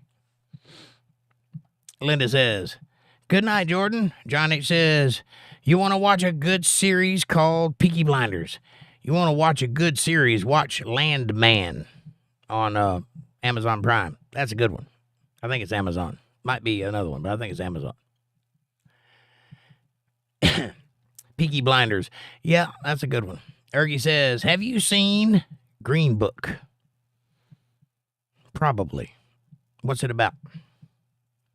Or who's in it? Amy says, John Wick is also about killing the dog. True. It's on Paramount Plus, not Amazon. Landman is on Paramount Plus. It's very good. Ergie says, one of the best series, The Mayor of Kingstown. Right on. Isn't that a comedy? I think I've seen a couple of episodes of that, if it's the one I'm thinking about. Also, Sylvester Stallone's new television series called Tulsa King is really good if you're into that kind of movie. Amanda says, a great series is also Tulsa King if you're into that kind of movie. Stop reading my mind. Either she's reading my mind or she's typing what she hears me say so that it'll pop out before I say it, because there's a lag. One or the other. Stop it. Ergie says, nope, it's a series with a gangster who calls himself the Mayor. Oh, I got you. Cool. I'll check that one out. I like gangster movies. Amanda says, I can't help it. We think so much alike. True. And Amy says, I watched The Walking Dead and the spinoffs. I can't stomach the spinoffs. I'm sorry. I tried. I got to like season 7 or season 8. Whenever Carl died, I lost interest. And I pushed on a little further. And I just couldn't do it. I just don't like where it went. And the spinoffs, I hadn't seen the Rick thing. But the spinoffs did not catch my attention. There's too much dead. Not enough something, you know. I will say that the first 4 seasons of that is must-see TV, though. You have to watch the first 4 seasons of The Walking Dead. But after that, it starts going downhill, and they really can't save it. I don't blame them. You can't go that long. You have to wrap it up at some point. I think 7 seasons is perfect for a television show. 8 seasons if it's really good. I would also recommend highly The Sopranos. If you hadn't seen that, you need to. And also Breaking Bad, another great series. Walter Davis says, good evening, everybody. Hey, Walter. Good to see you, buddy. You got your snow tires on your truck? I hear it's coming your way. Amy said, The Walking Dead is not about the zombies. No. Just like Star Trek is not about space. It's about the people. They are the bad guys in the movie. The zombies are just fodder. Ergie says, The Green Book is about a black guy who is very talented in classical music. I do remember this movie, and I think I have seen it. Name is Don Shirley, and he goes to the Deep South and needs protection, and has this Italian guy, type of mafia driver. Yeah, I do remember that movie. I did see that. That's not one of those movies that stays in your mind. It's like Driving Miss Daisy. It's there, but it's not really that there. You know what I mean? It's a good movie, though. I'll give you an example. I saw RoboCop one time when I was 14 years old. I saw it in the theaters when it came out. And I can almost recite that whole movie to you. I remember every detail, every facet of that movie. It was groundbreaking. It fueled my love for cinema. One of the movies that did so. Today, I've rewatched it a few times, but today I can almost recite the whole movie. But I could after one viewing. Adversely, I've seen movies that have come out today that while I'm walking out of the theater, I can not remember what the plot is. And they just leave my mind. They're not written well. They just aren't. People have lost the ability to write good movies. It's just true. Amanda says, I couldn't get into The Walking Dead. And hi, Walter. Amy Elizabeth says, Walter, mwah. Ergie says, man, don't talk about The Sopranos. I've watched the whole series more than 20 times. Swear to God, that's my weak point. It's a good series. It really is. Linda says, hi, Tersh. Aw, sweet. Number 3. Amy says, I never watched Driving Miss Daisy. It's a good movie. It's a drama. It's a little bit dramatic. But it's a good movie. It's a period piece. Ergie says, the whole point of the story or movies is to connect with it emotionally. This is why some movies stuck in your brain. Right. Well, that's because they knew how to put a story together. It's more to it than just filming a show, right? There's an art to making movies. And I dare say that the reason that movies were so good, like you go back to the original Star Trek, right? The original series, and you watch that. There were some stinkers in that show. But that show fueled an entire generation of people to become scientists and doctors and such. And it made possible Star Wars, and all of the sci-fi that has come after that is based on the love of Star Trek. Why? Well, here's the thing. The people that wrote Star Trek and also The Twilight Zone and also several other great television series from that era, they grew up in the 30s. They grew up through the Depression. They went to war. They had to fight for their lives. Some of them were police officers. Some of them were veterans. And they knew how to write a story because they had a classical education. They were taught literature. They read The Hero's Journey. They read all of Campbell's work. They understand the art of telling a story. They know Greek comedy and drama. They understand all of that stuff. So they write good stories. The people today are diversity hires, or they're graduates of some lesbian basket weaving class or something like that. Whatever.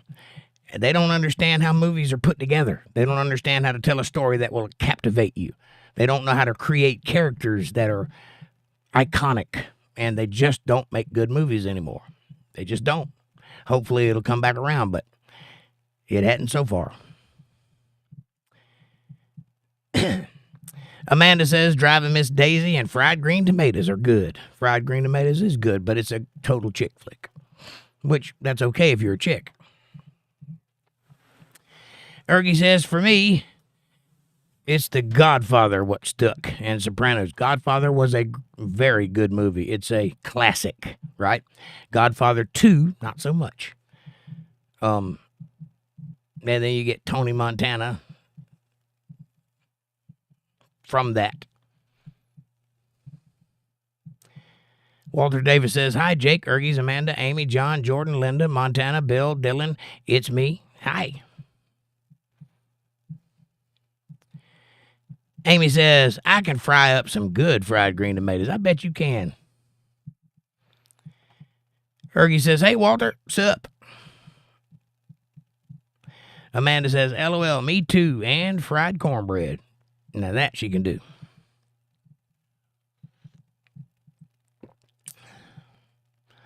Yep, John says, I stopped watching James Bond. Now it's turning woke. Oh, yeah. The last 4 James Bond movies were terrible. And it got worse. And they killed James Bond at the end of the last one. Don't know what the hell they were thinking. It's like this generation has set out to destroy and dismantle all of the heroes of the previous generations. All of the superhero movies, they've deconstructed them and made them all killers and bad guys and vulnerable and flawed. All of the sci-fi shows that they're making, they've ruined Lord of the Rings, they've ruined Star Trek, they've ruined Star Wars. It's just, I don't know. I think after this generation is over and we get back to the hard times make good people part of the equation, I think we ought to just take a big eraser and erase the last 20 years of movies and start over. But yeah, James Bond, I can't imagine it. They ruined Indiana Jones. Horrible. Amy says, have green cherry tomatoes, flour them and fry them up. Yummy. Sounds good. Linda says it just doesn't feel right calling him Walter. I've been calling him Tersh for 42 years. Well, you call him whatever you like. We know who you're talking about. Amanda says, I'll have to try that, Amy. Also, Ergie says Tarantino movies are what can be emotionally connecting. Yeah. Well, Quentin Tarantino is an auteur. He is one of the few directors left that makes movies the way he wants to make them and not part of a big studio project where now directors are just plug and play. It doesn't really matter who directs because it's not, the star is gone, so the director is gone. But Quentin Tarantino is an auteur, and his movies aren't for everybody. He's got a very specific thing that he does, and he does it with all of his movies. There's 10 of them, by the way. 9 of them, whatever. There's going to be 10 of them altogether. It means he's got one more to make, and then he's done. But his movies, I don't care who you are. If you walk in on a movie and it's a Tarantino movie, first frame and you instantly recognize it. He is that unique in the way he makes films that you can recognize his work with just a couple frames. So you may not like Quentin Tarantino, but you ought to show him some respect because he does make movies the old-fashioned way, and he doesn't use special effects. He uses in-camera stuff. I appreciate that. And I personally think that we ought to go back to making models and making puppets and have creature effects done with silicone. That's an industry that has been dying for the last 10 years because everything's CGI now. But CGI has this uncanny valley problem that will not be fixed because the brain knows better. And also, let's get rid of the digital cameras and go back to 35mm film. It was just better. If you don't believe me, watch anything that was made in the 80s on a big screen and watch anything that was made in 2024 on a big screen and see which one you like better. The cinematography is better, the movie is more magical, and the score is better and more alive. It's just better. 80s movies is the pinnacle of movie making, in my opinion. Amanda says, well, I'm a chick. Well, then you can watch chick flicks and not be offended, right? Amy says, I wonder how long I've been standing in the elevator without pushing any buttons. I hope a long time. I hope I'm that captivating. Or sexy. However you want to call it. John says, I love Barbie. Joking. Well, you can think what you want about Barbie. But Barbie was a movie that captured the nation. And how did it do that? Well, largely nostalgia, but also because the director knew what she was doing. I don't like the movie. I think it's a bad message. I don't like it. But that woman knows her audience. I got to hand it to her. She knew who she was making that movie for, and they came out in droves to see it. And they paired it with Oppenheimer, of all people. We had this national phenomenon, Barbenheimer, because they were shown in theaters together. Why, I don't know, but that was a smart move.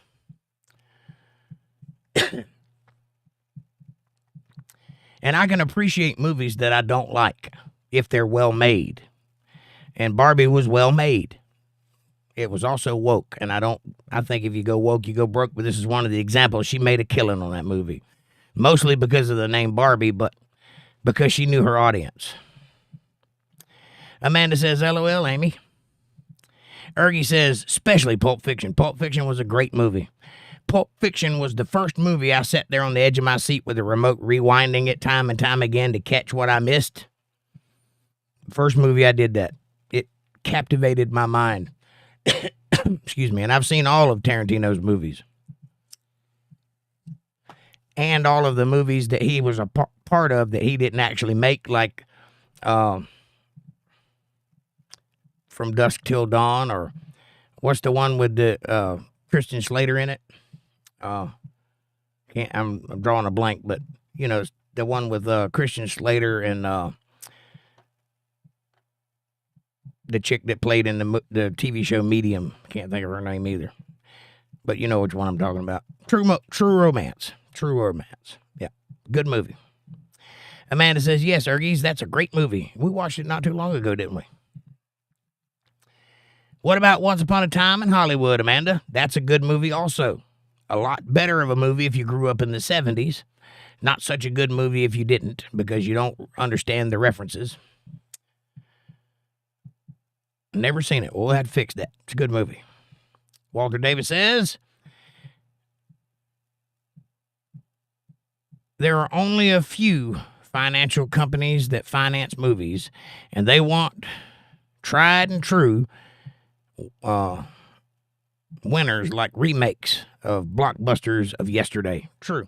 Yeah, they don't take a lot of chances these days. They want to stick with formulas that they know works, and every movie has to be a $2 billion movie, and that's a problem. That's what's killing cinema, because they expect every movie to perform like that, and some stories are just niche, like Star Trek movies. They're not ever going to be $2 billion movies because Star Trek fans are set in stone. That you don't make new Star Trek fans. As a general rule, the ones that grew up on it are the ones that support it, right? Yes, new people can love Star Trek and gravitate towards it, but it's us that grew up watching it that are going to go see the movies. So it's always going to be, you know, a $300 million movie. There's just no other way around it. It's a niche audience. So when they invest God knows how much money in a movie and they expect a $2 billion return, it's just not it's not sustainable. You can't keep doing that. You need to make smaller movies on smaller budgets. There have been many, many great movies made with a $50 million budget. You don't need $380 million or $400 million to make a movie. $50 million is plenty. If you need that much money, you're not such a good filmmaker, is what I'm saying. Ergie says, I like the ending with Brad Pitt. He's stoned on acid, but still super protective of his friend, boss. Don't give away the ending. Some people hadn't seen the movie.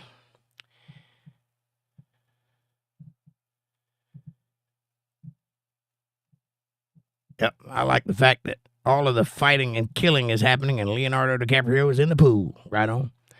Amy says, Bond. Iconic Bond. Or ironic Bond. Bond. Ironic Bond. Right.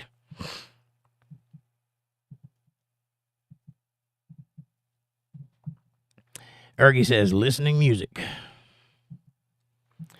All right. Amy says, nothing coming out of Hollywood is new or improved. I agree. They are stuck on remakes and prequels, and I hate that. And I wish they would come up with some new characters, some new stories. There are thousands of books out there that are fantastic that could make great movies, and they just ain't. They're not biting. Nobody wants to invest in an unproven property. Everybody's looking for the next Marvels. It's not going to happen.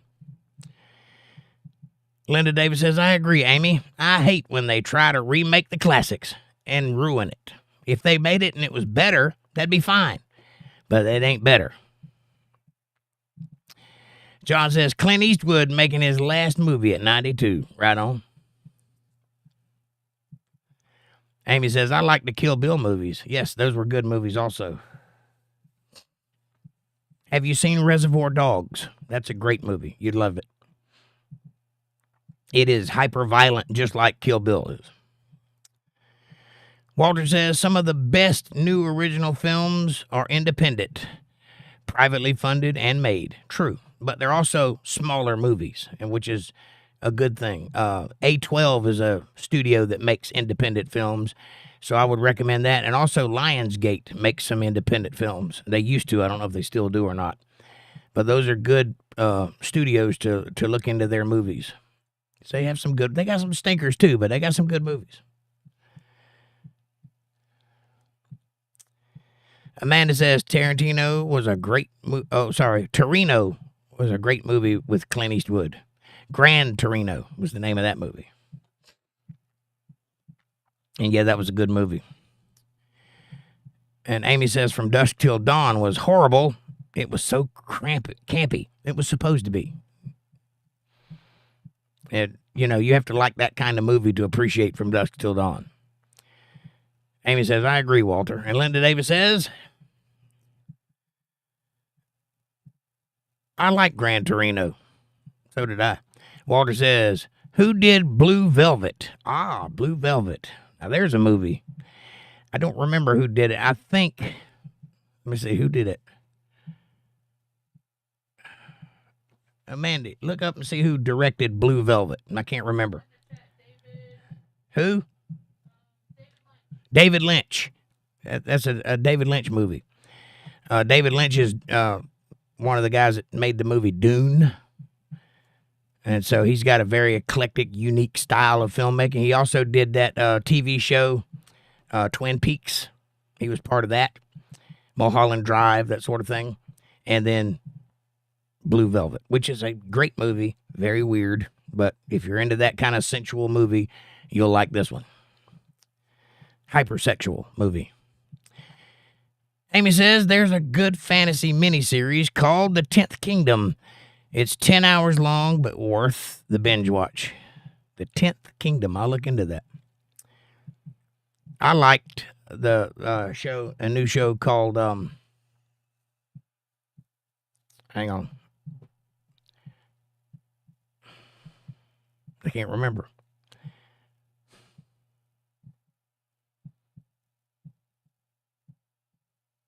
It'll come to me.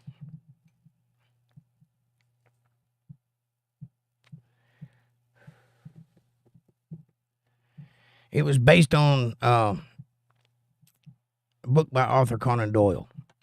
Not Arthur Conan Doyle. My brain is just fried. The guy that invented the satellite. What's his name? Clarke. Arthur C. Clarke. That's the guy.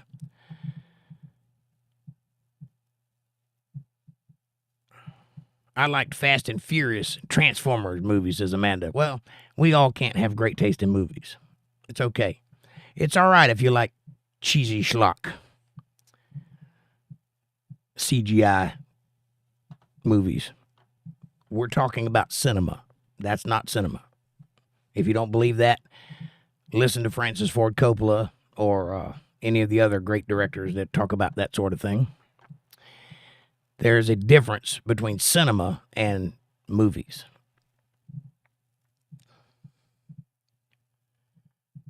Ergie says, I suggest for you, Jake, The Inglourious Bastards. I've seen it. It's a great movie. Inglorious is misspelled, though, on purpose. What it is, what's up? He says, prime rib is awesome on a Friday night. Hello. Prime rib is awesome on any night. Amanda says, hey, what it is? Sounds yummy. Amy says, hang on. Chat jumped.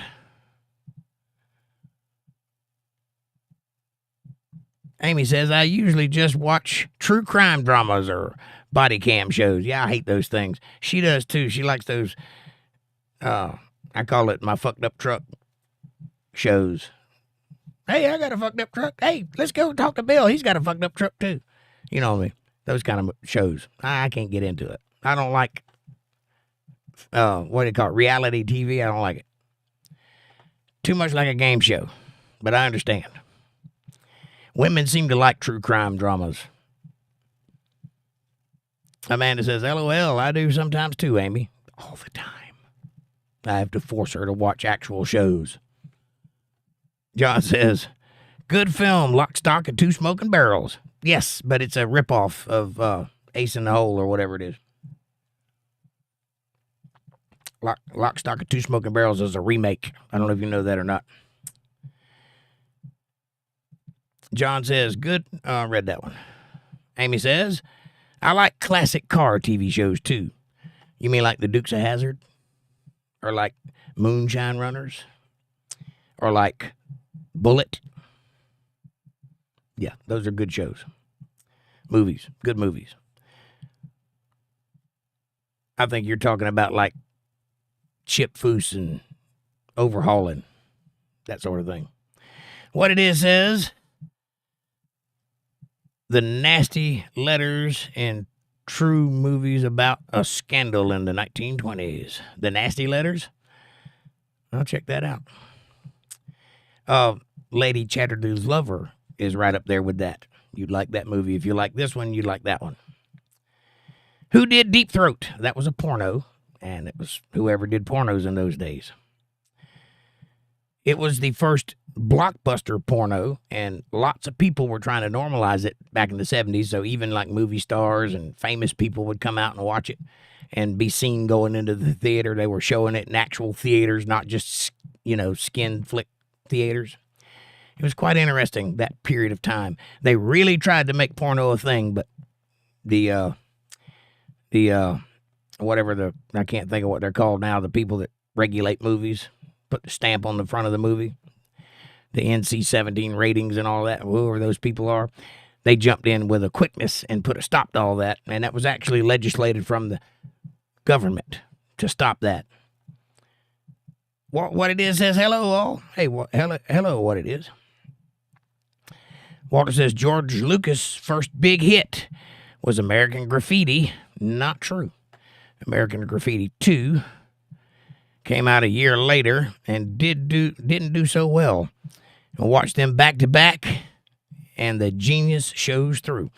Well, actually, he made a movie before American Graffiti, but it didn't come out until after American Graffiti. So technically, THX 1120 or whatever it is, it's a number, I can't remember, THX something. It's where the THX sound thing came from. They named it after that movie. It was made in college while he was in college, and it stars Robert Duvall and a couple other soon-to-be famous people. And that was his first movie, but it didn't come out till after American Graffiti because he had to get a studio to back it, whatever. But American Graffiti was his first true blockbuster movie. And then came Star Wars. Amy says, Dune was a great movie with Sting. The second one is good too, but the book is better. Yes. You're talking about David Lynch's Dune, not the new guy. I can't think of his name. Your boy Nate, what's up, buddy? He says, can I get a shout out for my brother? No. Your boy Nate, you know that'll get you kicked out of here, right?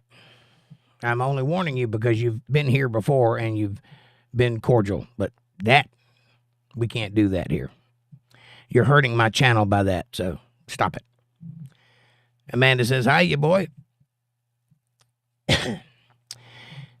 Amy says, Elon Musk. NB, I don't know what that means. Terrible speller, apparently.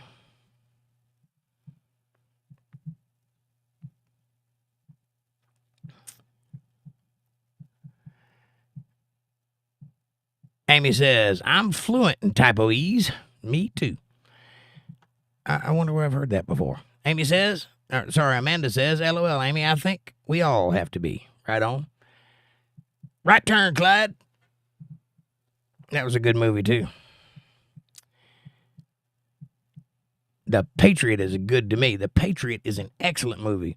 Anything that Mel Gibson is in except for $1 Million Hotel is an excellent movie. And if you don't know what $1 Million Hotel is because I'm the movie buff and I know these things. But if you want to see Mel Gibson suck and stink and bite the big one, go watch $1 Million Motel or Hotel, whatever it is. But pretty much anything Mel Gibson is involved in is good. Patriot was an excellent movie. Also starring Heath Ledger in an early role. An old movie called Heavy Metal, Not for Children. I've seen Heavy Metal and the comics and the spinoff Aeon Flux, movie and comic, and TV show, which was an anime. All of which really good. If you haven't seen Heavy Metal, if there's a teenage boy inside of you at all, and I'm actually surprised that a female is recommending this movie, but go see it. Heavy Metal. It's great. Amy, that's a good one. You're calling way back. Amanda says, Sling Blade is a great movie. Yes. Typo, Jake. That was not a typo. I know what you were getting at. Come on now. What it is says Forrest Gump had a lot of scenarios that I could relate to. I hear you. Forrest Gump was a good movie. Mel Gibson has the dreamiest blue eyes, says Amy. He does that. He is a good-looking man. Was. Now he looks like pissed off Santa Claus. We all have to get old. But yes, if you want to watch a good Mel Gibson directed movie, obviously Braveheart. That's a given. Go watch Braveheart. But a little lesser known is the, what was the next one? Anybody remember the name of the movie? It's Apocalypto. That's it. Go watch Apocalypto. And by all means, if there's any Christian in you at all, go watch The Passion of the Christ by Mel Gibson. That is a great movie. It is not biblical, but it is a very good movie.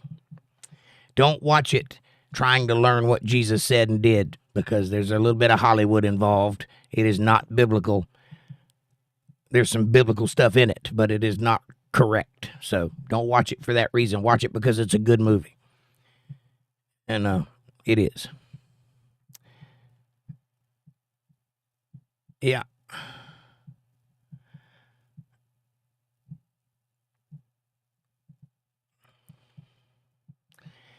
What it is look up the movie The Road to Wellville. It's a hoot. The Road to Wellville. Now, I'll look that up. I've never heard of that. But The Road, the movie The Road, is a good movie. Starring the guy that played Aragon. He's got the cleft chin. I can't think of his name. That's a good movie.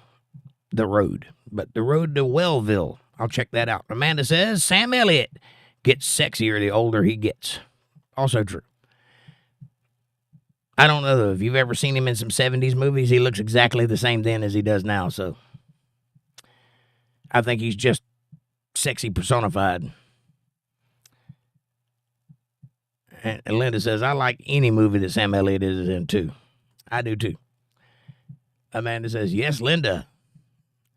Like the Joyride movies, too. I'd have to rewatch those. I saw them when they first came out, and I wasn't impressed, but it might have been one of those things. A Million Ways to Die in the West was crazy, says what it is. Yes, but it's not a great movie. That's Seth MacFarlane's one venture into movies, Ted and A Million Ways to Die in the West.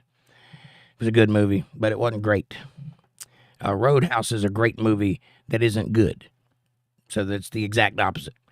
A Million Ways to Die in the West was filmed well. It was funny. It was well written, had a good score, had a good cast. It just wasn't a great, memorable movie, but it was well made. Roadhouse is a shitty movie with no plot whatsoever, but it's great, and you can't not watch it. It's wonderful, and it's definitely worth sitting and watching 100 times, which I've done. But it's not a good movie, but it's a great movie. I like movies like that, by the way, that have no plot and really aren't movies. They're just blah. Like Space Hunter. That's a good one. That's just like that. But that was Molly Ringwald's first movie. Linda Davis says, damn, Amanda, we must think alike.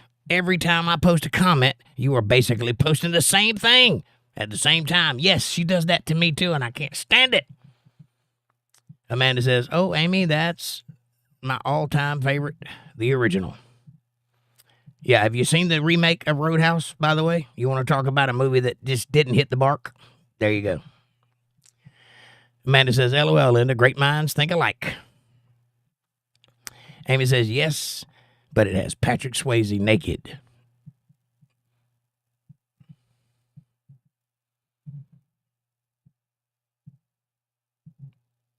Tu Wong Fu, you're welcome. Amanda says, I've seen Dirty Dancing, Black Dog, and Roadhouse a million times. I've seen Black Dog once. It was not a good movie. What it is says, The Campaign with Will Ferrell was one of his funniest movies. The Campaign? One of whose funniest movies?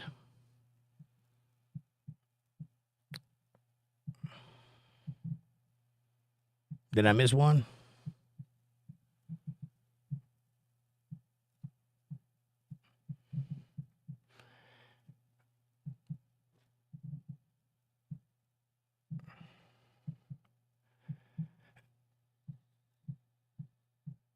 Amanda says Patrick Swayze had a nice ass. He had a nice everything. He was Patrick Swayze, for God's sakes. I think they showed his ass in Ghost, too, didn't they? A couple of times his ass has been in movies. Amanda says Tu Wong Fu was a funny movie. Yes, and also very eclectic. Most people don't know about that. And if you like Tu Wong Fu, A Fish Called Wanda would go right hand to hand, and The Birdcage, hand in hand, for those three movies. I'm not into that sort of thing, but there you go. You're welcome.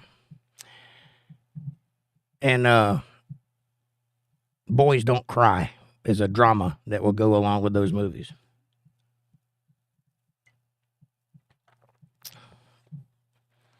You're welcome, millennials.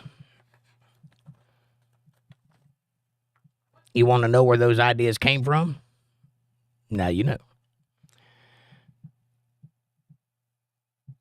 What'd you say?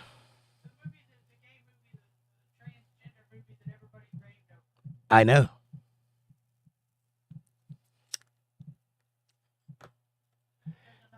I'm sure there is.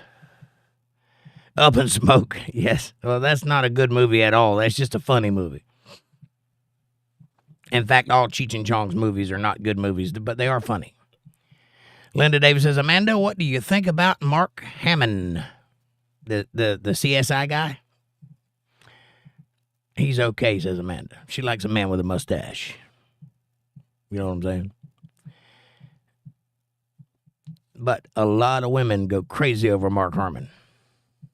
He's a very sexy old man, as far as I've heard. Amy says, old campy movies from the 80s called The Last Dragon, about Bruce Lee versus Shonuff. The fortune cookie campaign was named Some Dumb Guy. Nice. Fortune cookie company was called Some Dumb Guy. Anyway, yes, I like old campy movies. The Last Dragon is a good one. Enter the Dragon is a very good movie. Let's see, who else? What's another good movie? I've seen a ton of old martial arts movies, but what jumps to mind is Bloodsport. If you like fighting movies, Bloodsport. They remade it 3 times in Kickboxer and a couple other movies, but Bloodsport is the one. That's the one, trust me.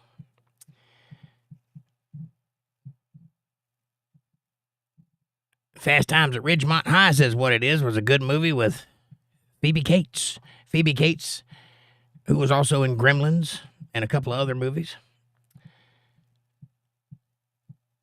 One gorgeous lady from the 80s. Nice call there, what it is. Fast Times with Ridgemont High was a good movie. If you like that kind of movie, you like The Breakfast Club, and you like Sweet 16 and all those John Hughes movies. Anything John Hughes made was a very particular thing, and it was pretty good. John H. says, it tickles. Hey, Amanda, what tickles? Amanda says, LOL, yes, John. That must be a movie thing. Amy says, UHF, very nice. Conan the Librarian. Shh. Amanda says, Linda, I think Wentworth Miller is a cutie too. I don't know who that is. Patrick and Mark both maintained faithful marriages, says Linda. Nice. Oh, mustaches tickle. Got it. I see what you're saying. Yes. What it is sure made this 12-year-old happy back in the day. Phoebe Gates? Oh, yeah. Weird Science with Kelly LeBrock. Now, there's a movie. Makes no sense at all, but it's a great movie. Also, Real Genius was a great movie. Same kind of vein. And Top Secret, Real Genius, Weird Science. There you go.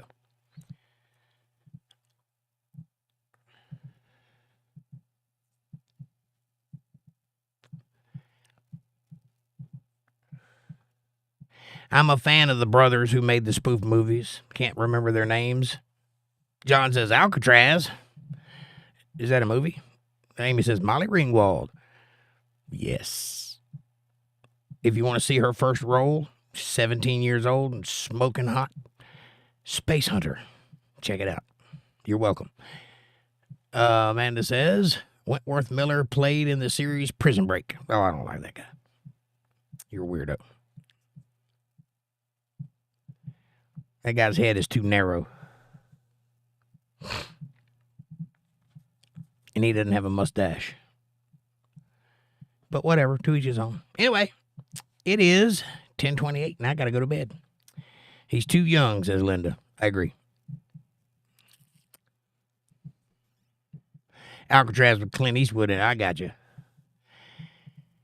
Good Clint Eastwood is the Dollar Trilogy. Do you know what I'm talking about? Fistful of Dollars, Man with No Name, and the other one. Can't think of the name of it.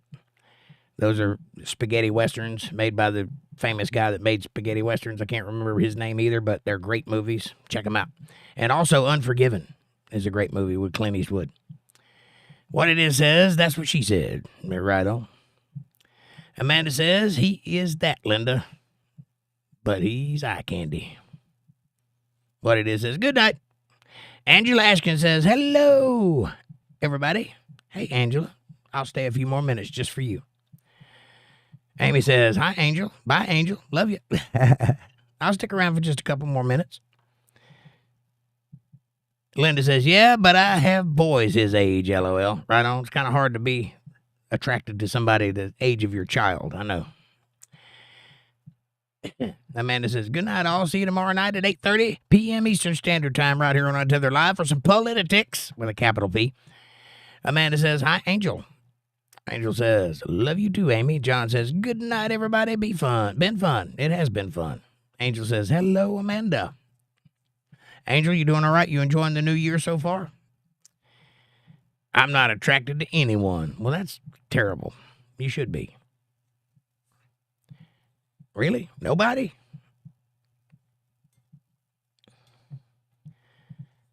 What's your favorite movie? Amy says, congrats to Angela for 15 years of sobriety. Amen. God bless you. That's hard to do.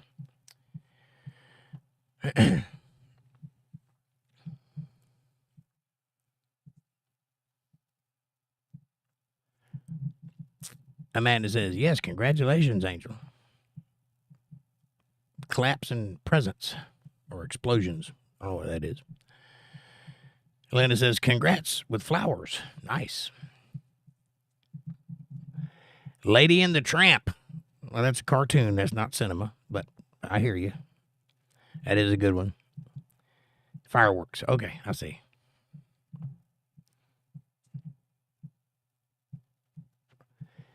Band of Brothers. Well, that's a TV show, not cinema, but I hear you. That's also a good one. If you like Band of Brothers, I recommend Jack Reacher, Season 1.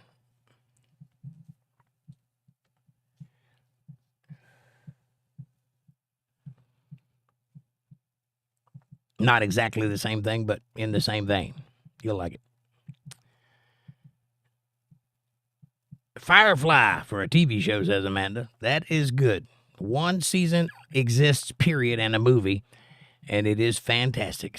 It had legs like Star Trek had, and if they'd have knew what they had, they could have carried it on, because 30 years later, however long it's been, 25 years later, there are still people showing up to Comic-Con dressed as those characters, dressed as brown coats.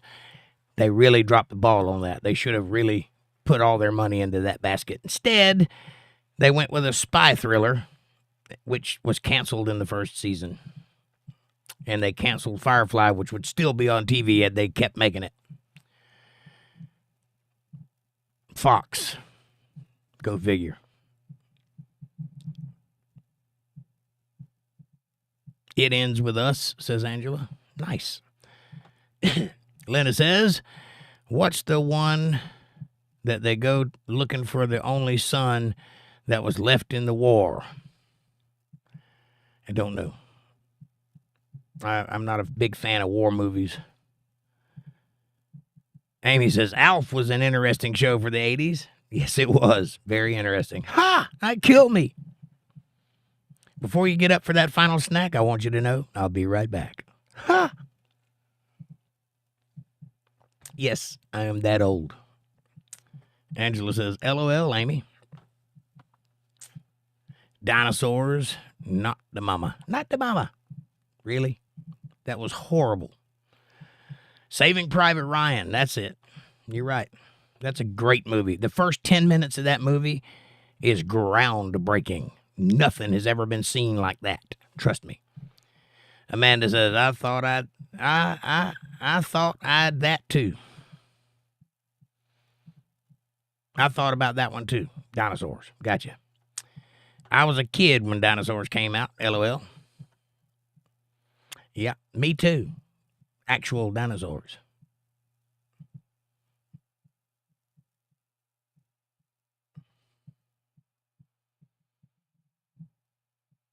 That's an old person joke. You'll get it later. Amy says, I'm the baby. Gotta love me. I like Garfield the movie, says Amanda. Really? Really? Garfield? Come on. Amanda says, right, Amy? Ghostbusters. That's a good movie with no plot.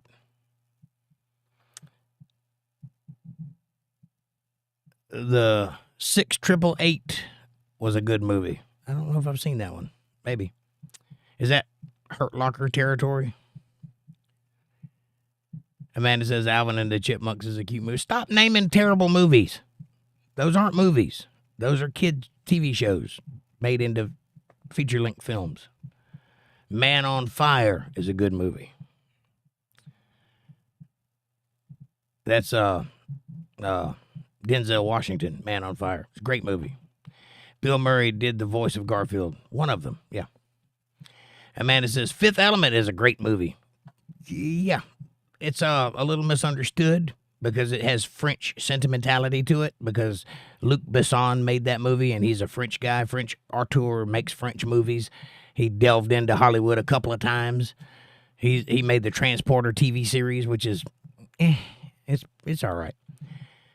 Demolition Man is a good movie also. Yep, that's the Sylvester Stallone joint. But The Fifth Element is actually a really, really well-made movie, but it came out at the wrong time. It came out against the movies that just did better than it. And for that reason, it didn't sink into iconoclasty, but it could have. It has everything Star Wars had. Fifth Element is a great movie. If you like sci-fi, you'll love The Fifth Element. Amanda says, me too, Amy. Linda says, me too, Amy. I read that one. No, I didn't. Amy and Linda both said that. Okay. The Hand That Rocks the Cradle. Nice callback. Yes. Also single white female. Same group.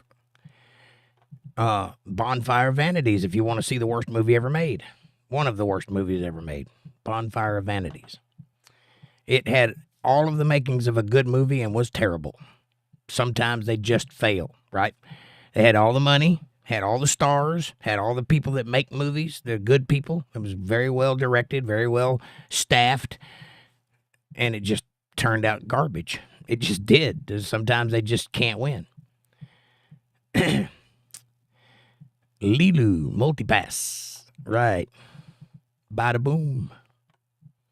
Very nice, Amy. Angela says 6888 is about the black WAC and WW2 who started the mail routes going throughout Europe for our troops.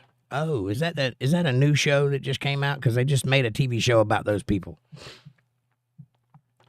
Amanda says, okay, I'm showing how young I am. Demolition Man was the first movie I saw in theaters on my first date. LOL. Interesting. I thought I was your first date, but I guess I was wrong. Amy says, Luke Perry had a 5-minute role on, but he got top billing in the credits for Fifth Element. Yeah. Linda Davis says, Jaws was the first movie I saw. Jaws. Fantastic movie. Complete accident, that movie. They had other things planned, but when they got on set, the mechanical shark did not work, and they couldn't make it work. So they had to shoot around it, and that was not the plan. The plan was to be all about the shark. They ended up accidentally making one of the best movies ever made by not showing the shark, or showing it as little as possible. Jaws was a great movie. All of the movies after that, though, garbage. It's a movie on Netflix, says Angela. Okay. Amy says, Linda, I think you're going to need a bigger boat. Definitely going to need a bigger boat. And Amanda says, LOL, I was a kid. I went to school right before you, silly. You were my first love, but not my first date. I see how it goes. Okay. And Linda says, yep, Amy, so Tersh got a bigger boat. LOL. Yes. Angela says the first movie I ever saw at the movie theater was The Exorcist. Oh, my God. How old were you, and how often did you sleep after watching that?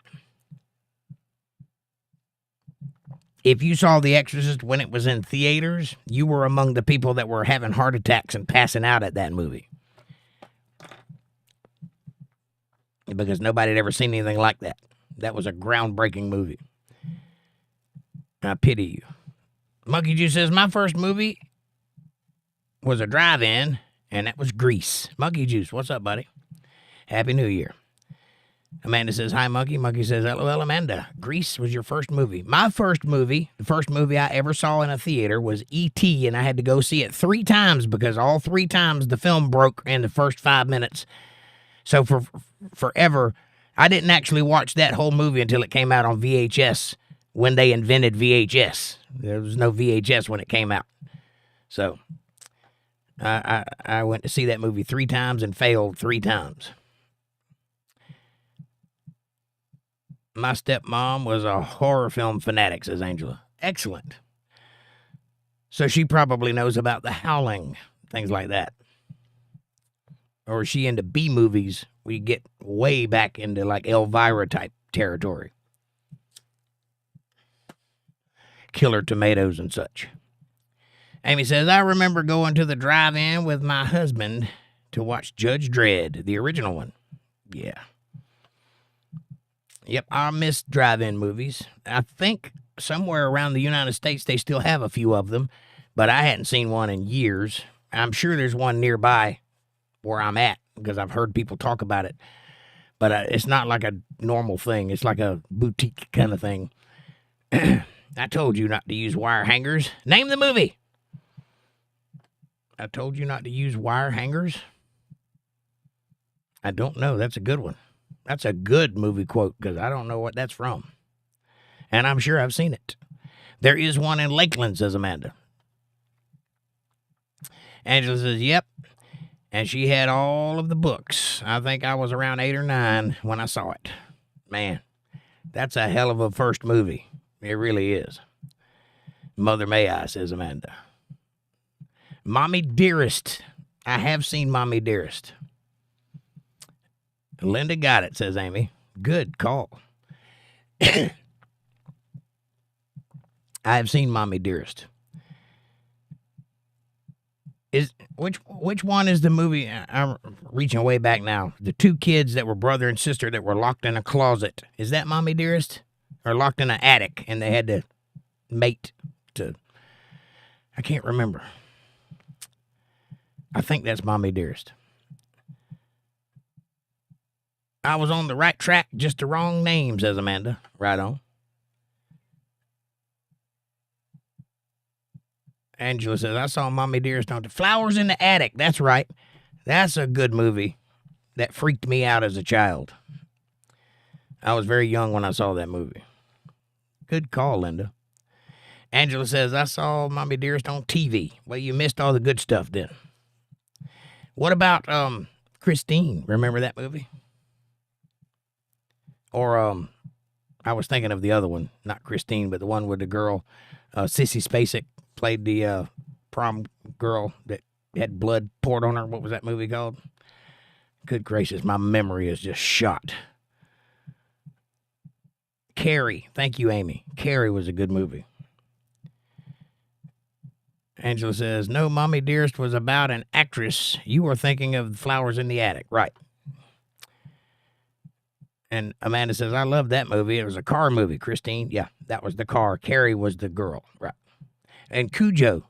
Yeah, that was a good movie, too. Patty Donahue. Hello, darling. Happy New Year. She says, where the hell is D.B. Cooper?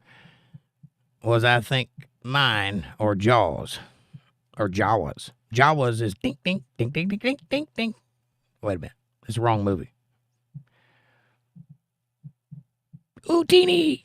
That's the right movie. Joan Crawford, says Amy Elizabeth. And hi, Patty, says Amanda. Where the hell is D.B. Cooper is a movie? I can tell you where he is. He's in North Carolina. But I digress. You mean Jaws, not Jawas. Jawas is a Star Wars thing. Little midgets. You can't say midgets, though. The dog Cujo, says Angela. Yes, Cujo was a good movie. Willow was a good movie. Forget all you know or think you know. Good movie. Pet Cemetery freaked me out, says Linda. That was I like Silver Bullet. I like good werewolf movies. There are some really bad ones, but there are some really good ones, too, like The Last Werewolf in London. Good. That's probably the most iconic werewolf movie in existence because it has the long transition from person to werewolf, and they show it all. Fantastic. But if you like werewolf movies, I recommend the Howling series or Silver Bullet. Patty says, Lucan. I loved Willow, says Amy. Lucan? You mean lichen? Werewolf lichen? Lycanthropy? Angela says, I liked Interview with a Vampire. So did I, and I hate that I liked it because it's such a gay movie, but I liked it. It was a good movie. Interview with a Vampire. Another good vampire movie, and it's off the beaten path. You may have seen it. You may have missed it. It is an Eddie Murphy movie, but it's not Eddie Murphy's comedy. He plays a serious role. It is a comedy, but he plays a serious role. He plays it straight. It's called Vampire in Brooklyn. If you have not seen that, go see it right now. It's a great movie. It has everything.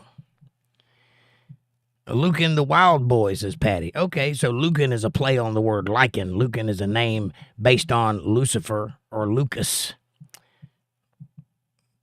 or Lucian. Amy says Dragonheart, good movie. Sean Connery is the voice of the dragon in the movie Dragonheart. I like Shaun of the Dead, as dumb as it was. Well, that's a different kind of movie. That's a spoof movie, or it's not really a spoof. It's kind of a spoof, but it's kind of not. He was a werewolf, says Patty. Yeah, Lucan, Lycan, got it. Shaun of the Dead was a good movie, and that's part of the Cornet trilogy. Cornet is a little thing that you buy in the store. It's like a blow pop or ice cream, something like that. And they're featured in all three of the movies made by that guy. Check them out. Yes, Sean Connery was the voice of Draco the Dragon in Dragonheart. It was a good movie. Angela says, that's an old movie of Eddie. Yes, it's a very old movie. It's probably either right after or right before Beverly Hills Cop, somewhere in that area. But it's a good movie, and a lot of people missed that movie because it's not one that Eddie Murphy was really proud of, and I don't know why, because it's a great movie. It's one of his best movies, I thought. But Linda says Pet Cemetery was where the cat came back to life, and then when their kid died, they brought him back to life. Yep. Amy says Underworld. Yeah, it was all right. That was too modern for me. I don't like CGI. I'm not a fan. But I did like Underworld. I didn't like the sequels, but the first one was pretty good. But it was very Matrix-y. That's why I didn't care for that movie. That's why it doesn't go on my top list of movies. Is because they basically just made a vampire movie in the vein of The Matrix. Is what it looked like to me. Angela says The Omen. Now, The Omen was a good movie. Yes. Very nice. Amanda says, I just watched Beverly Hills Cop. LOL. Right on. And Coming to America, Eddie Murphy. Very nice. Car Wash, says Angela. Nice. If you like Car Wash, you like Cannonball Run. I'm just saying. Zombieland. That was a good movie. A little weird. Amityville Horror was a good movie. My Neighbor's House looked exactly like that house. Wow. If you liked Amityville Horror, may I recommend Last House on the Left? The original. The remake is good too, but the original is better. Amy Elizabeth says, I loved Zombieland, Linda. It was good. Spaceballs, ultimate spoof movie. Very nice. Double Tap, says Amy Elizabeth. Nice. That was a good one. The Omen scared me worse than The Exorcist. The Omen was scary. And also, Christopher Walken was in a movie called, I think it was called The Prophecy, something like that.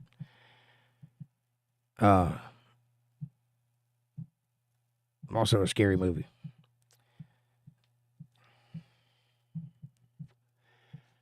I don't do horror movies. I didn't say I liked Amityville, says Amy Elizabeth. Juggernaut, says John. Juggernaut? Jugnaut? I don't know what that is. Is that a comic book character? Patty says, Omen got me also. If you liked Omen, let's see.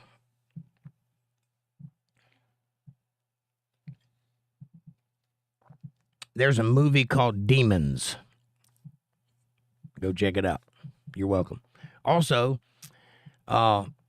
Evil Dead, the original. Edward Scissorhands, says says Amanda. Edward Scissorhands is interesting, but that is by the same guy that did Batman 89. I can't think of his name right now, but he looks like Edward Scissorhands. And he made a few movies that were interesting, but weird. He also did the Dead Bride movie. I can't remember what it's called. It's a cartoon. Juggernaut, says Amy. I don't think I've seen that one. Angela says, I read the Amityville Horror when I was 12. I bet the book was scarier than the movie. Christine with Eric Roberts. Right on. We just mentioned Christine a few minutes ago. John says, the film about a lorry, that's a delivery truck for those of you that are in America, that was alive like Christine. Oh, nice. Juggernaut. Okay. A lorry is a delivery truck. Like a Penske. Some of you might know that. Tim Burton is the guy I was thinking of. He's the guy that did Batman 89 and the Edward Scissorhands and the Dead Bride movie. I can't think of what it's called. Angela says, The Legend of Billie Jean. Nice. How about Billy Jack, if you want to go way back? I'm going to put the right side of my foot on the left side of your face. Amy says, I remember reading The Shining. I was laying on the couch and my dog put her nose on my arm and I jumped. The Shining was a scary book. The movie never did it justice. They remade that movie years later, cast it with new actors, and they stayed faithful to the book more so than the original did, the Stanley Kubrick The Shining. This was a remake, and it didn't get any fanfare. People didn't care for it that much. Oh, yeah, Billy Jack. Yeah, that's right. I'm that old. That's right. But if you want to watch The Shining and it's more true to the book, watch the remake. That was like a made-for-TV type movie, but it's actually better than the original. Although Stanley Kubrick, which is our auteur, as we were talking about, like Quentin Tarantino, his movies are specifically made in a certain way. And if you're a fan of Stanley Kubrick, if you've seen A Clockwork Orange or Space Odyssey 2010 or whatever it is, 2001 A Space Odyssey, or any of his other movies, then you will like The Shining for the reason that he made it. It was not to be truthful to the book. So if you're a fan of the book, you're not going to like the movie. But if you're a fan of him, you will. The guy just said, I can't remember his name now. That's how bad my mind is. Amanda says, I like some Stephen King movies. Stephen King movies are garbage. I'm sorry to tell you that they are. And it's not because Stephen King wrote them. It's because the people that make those movies are low-budget people. And he didn't sell his movies to a high-quality studio. And so all of the movies like ℓ𝕬𝕝𝕝𝕝 and It and The Stand, they're all garbage. It's just horribly made movies. Creep Show, there's a little portion of the Creep Show. They're just not good movies. The Shining. However, Stanley Kubrick made The Shining, but Stephen King influenced the second version of that. Amy Elizabeth says, nice hanging out with you for a little bit. I'm going home. Have a safe weekend, Amy. God bless you. We'll see you next time. I'm going to bed. Amanda says, good night, Amy. Be safe going home. Linda says, good night, Amy. Be safe. Amy says, I don't do scary clowns. They all float down here. Right? If you like scary clown movies, watch Terrifier. That'll blow your mind. The Terrifier. Stephen King was addicted to coke when he wrote most of those. If you believe that he wrote them, it may have been written by his wife, actually. There is some of that to be said. He also went under a couple of pseudonyms. I can't remember the names now, but I used to know them, but I've forgotten them now. But there's a whole series of books written by a certain dude who is Stephen King, but it's a different name, but I can't remember it now.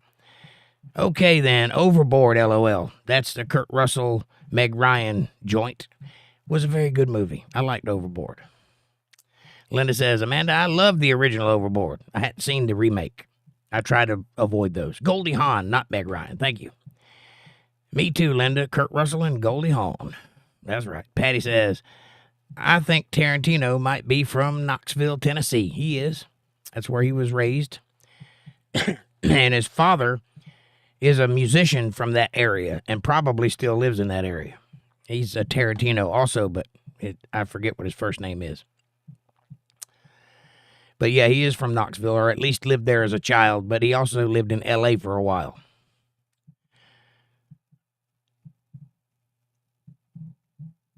All right.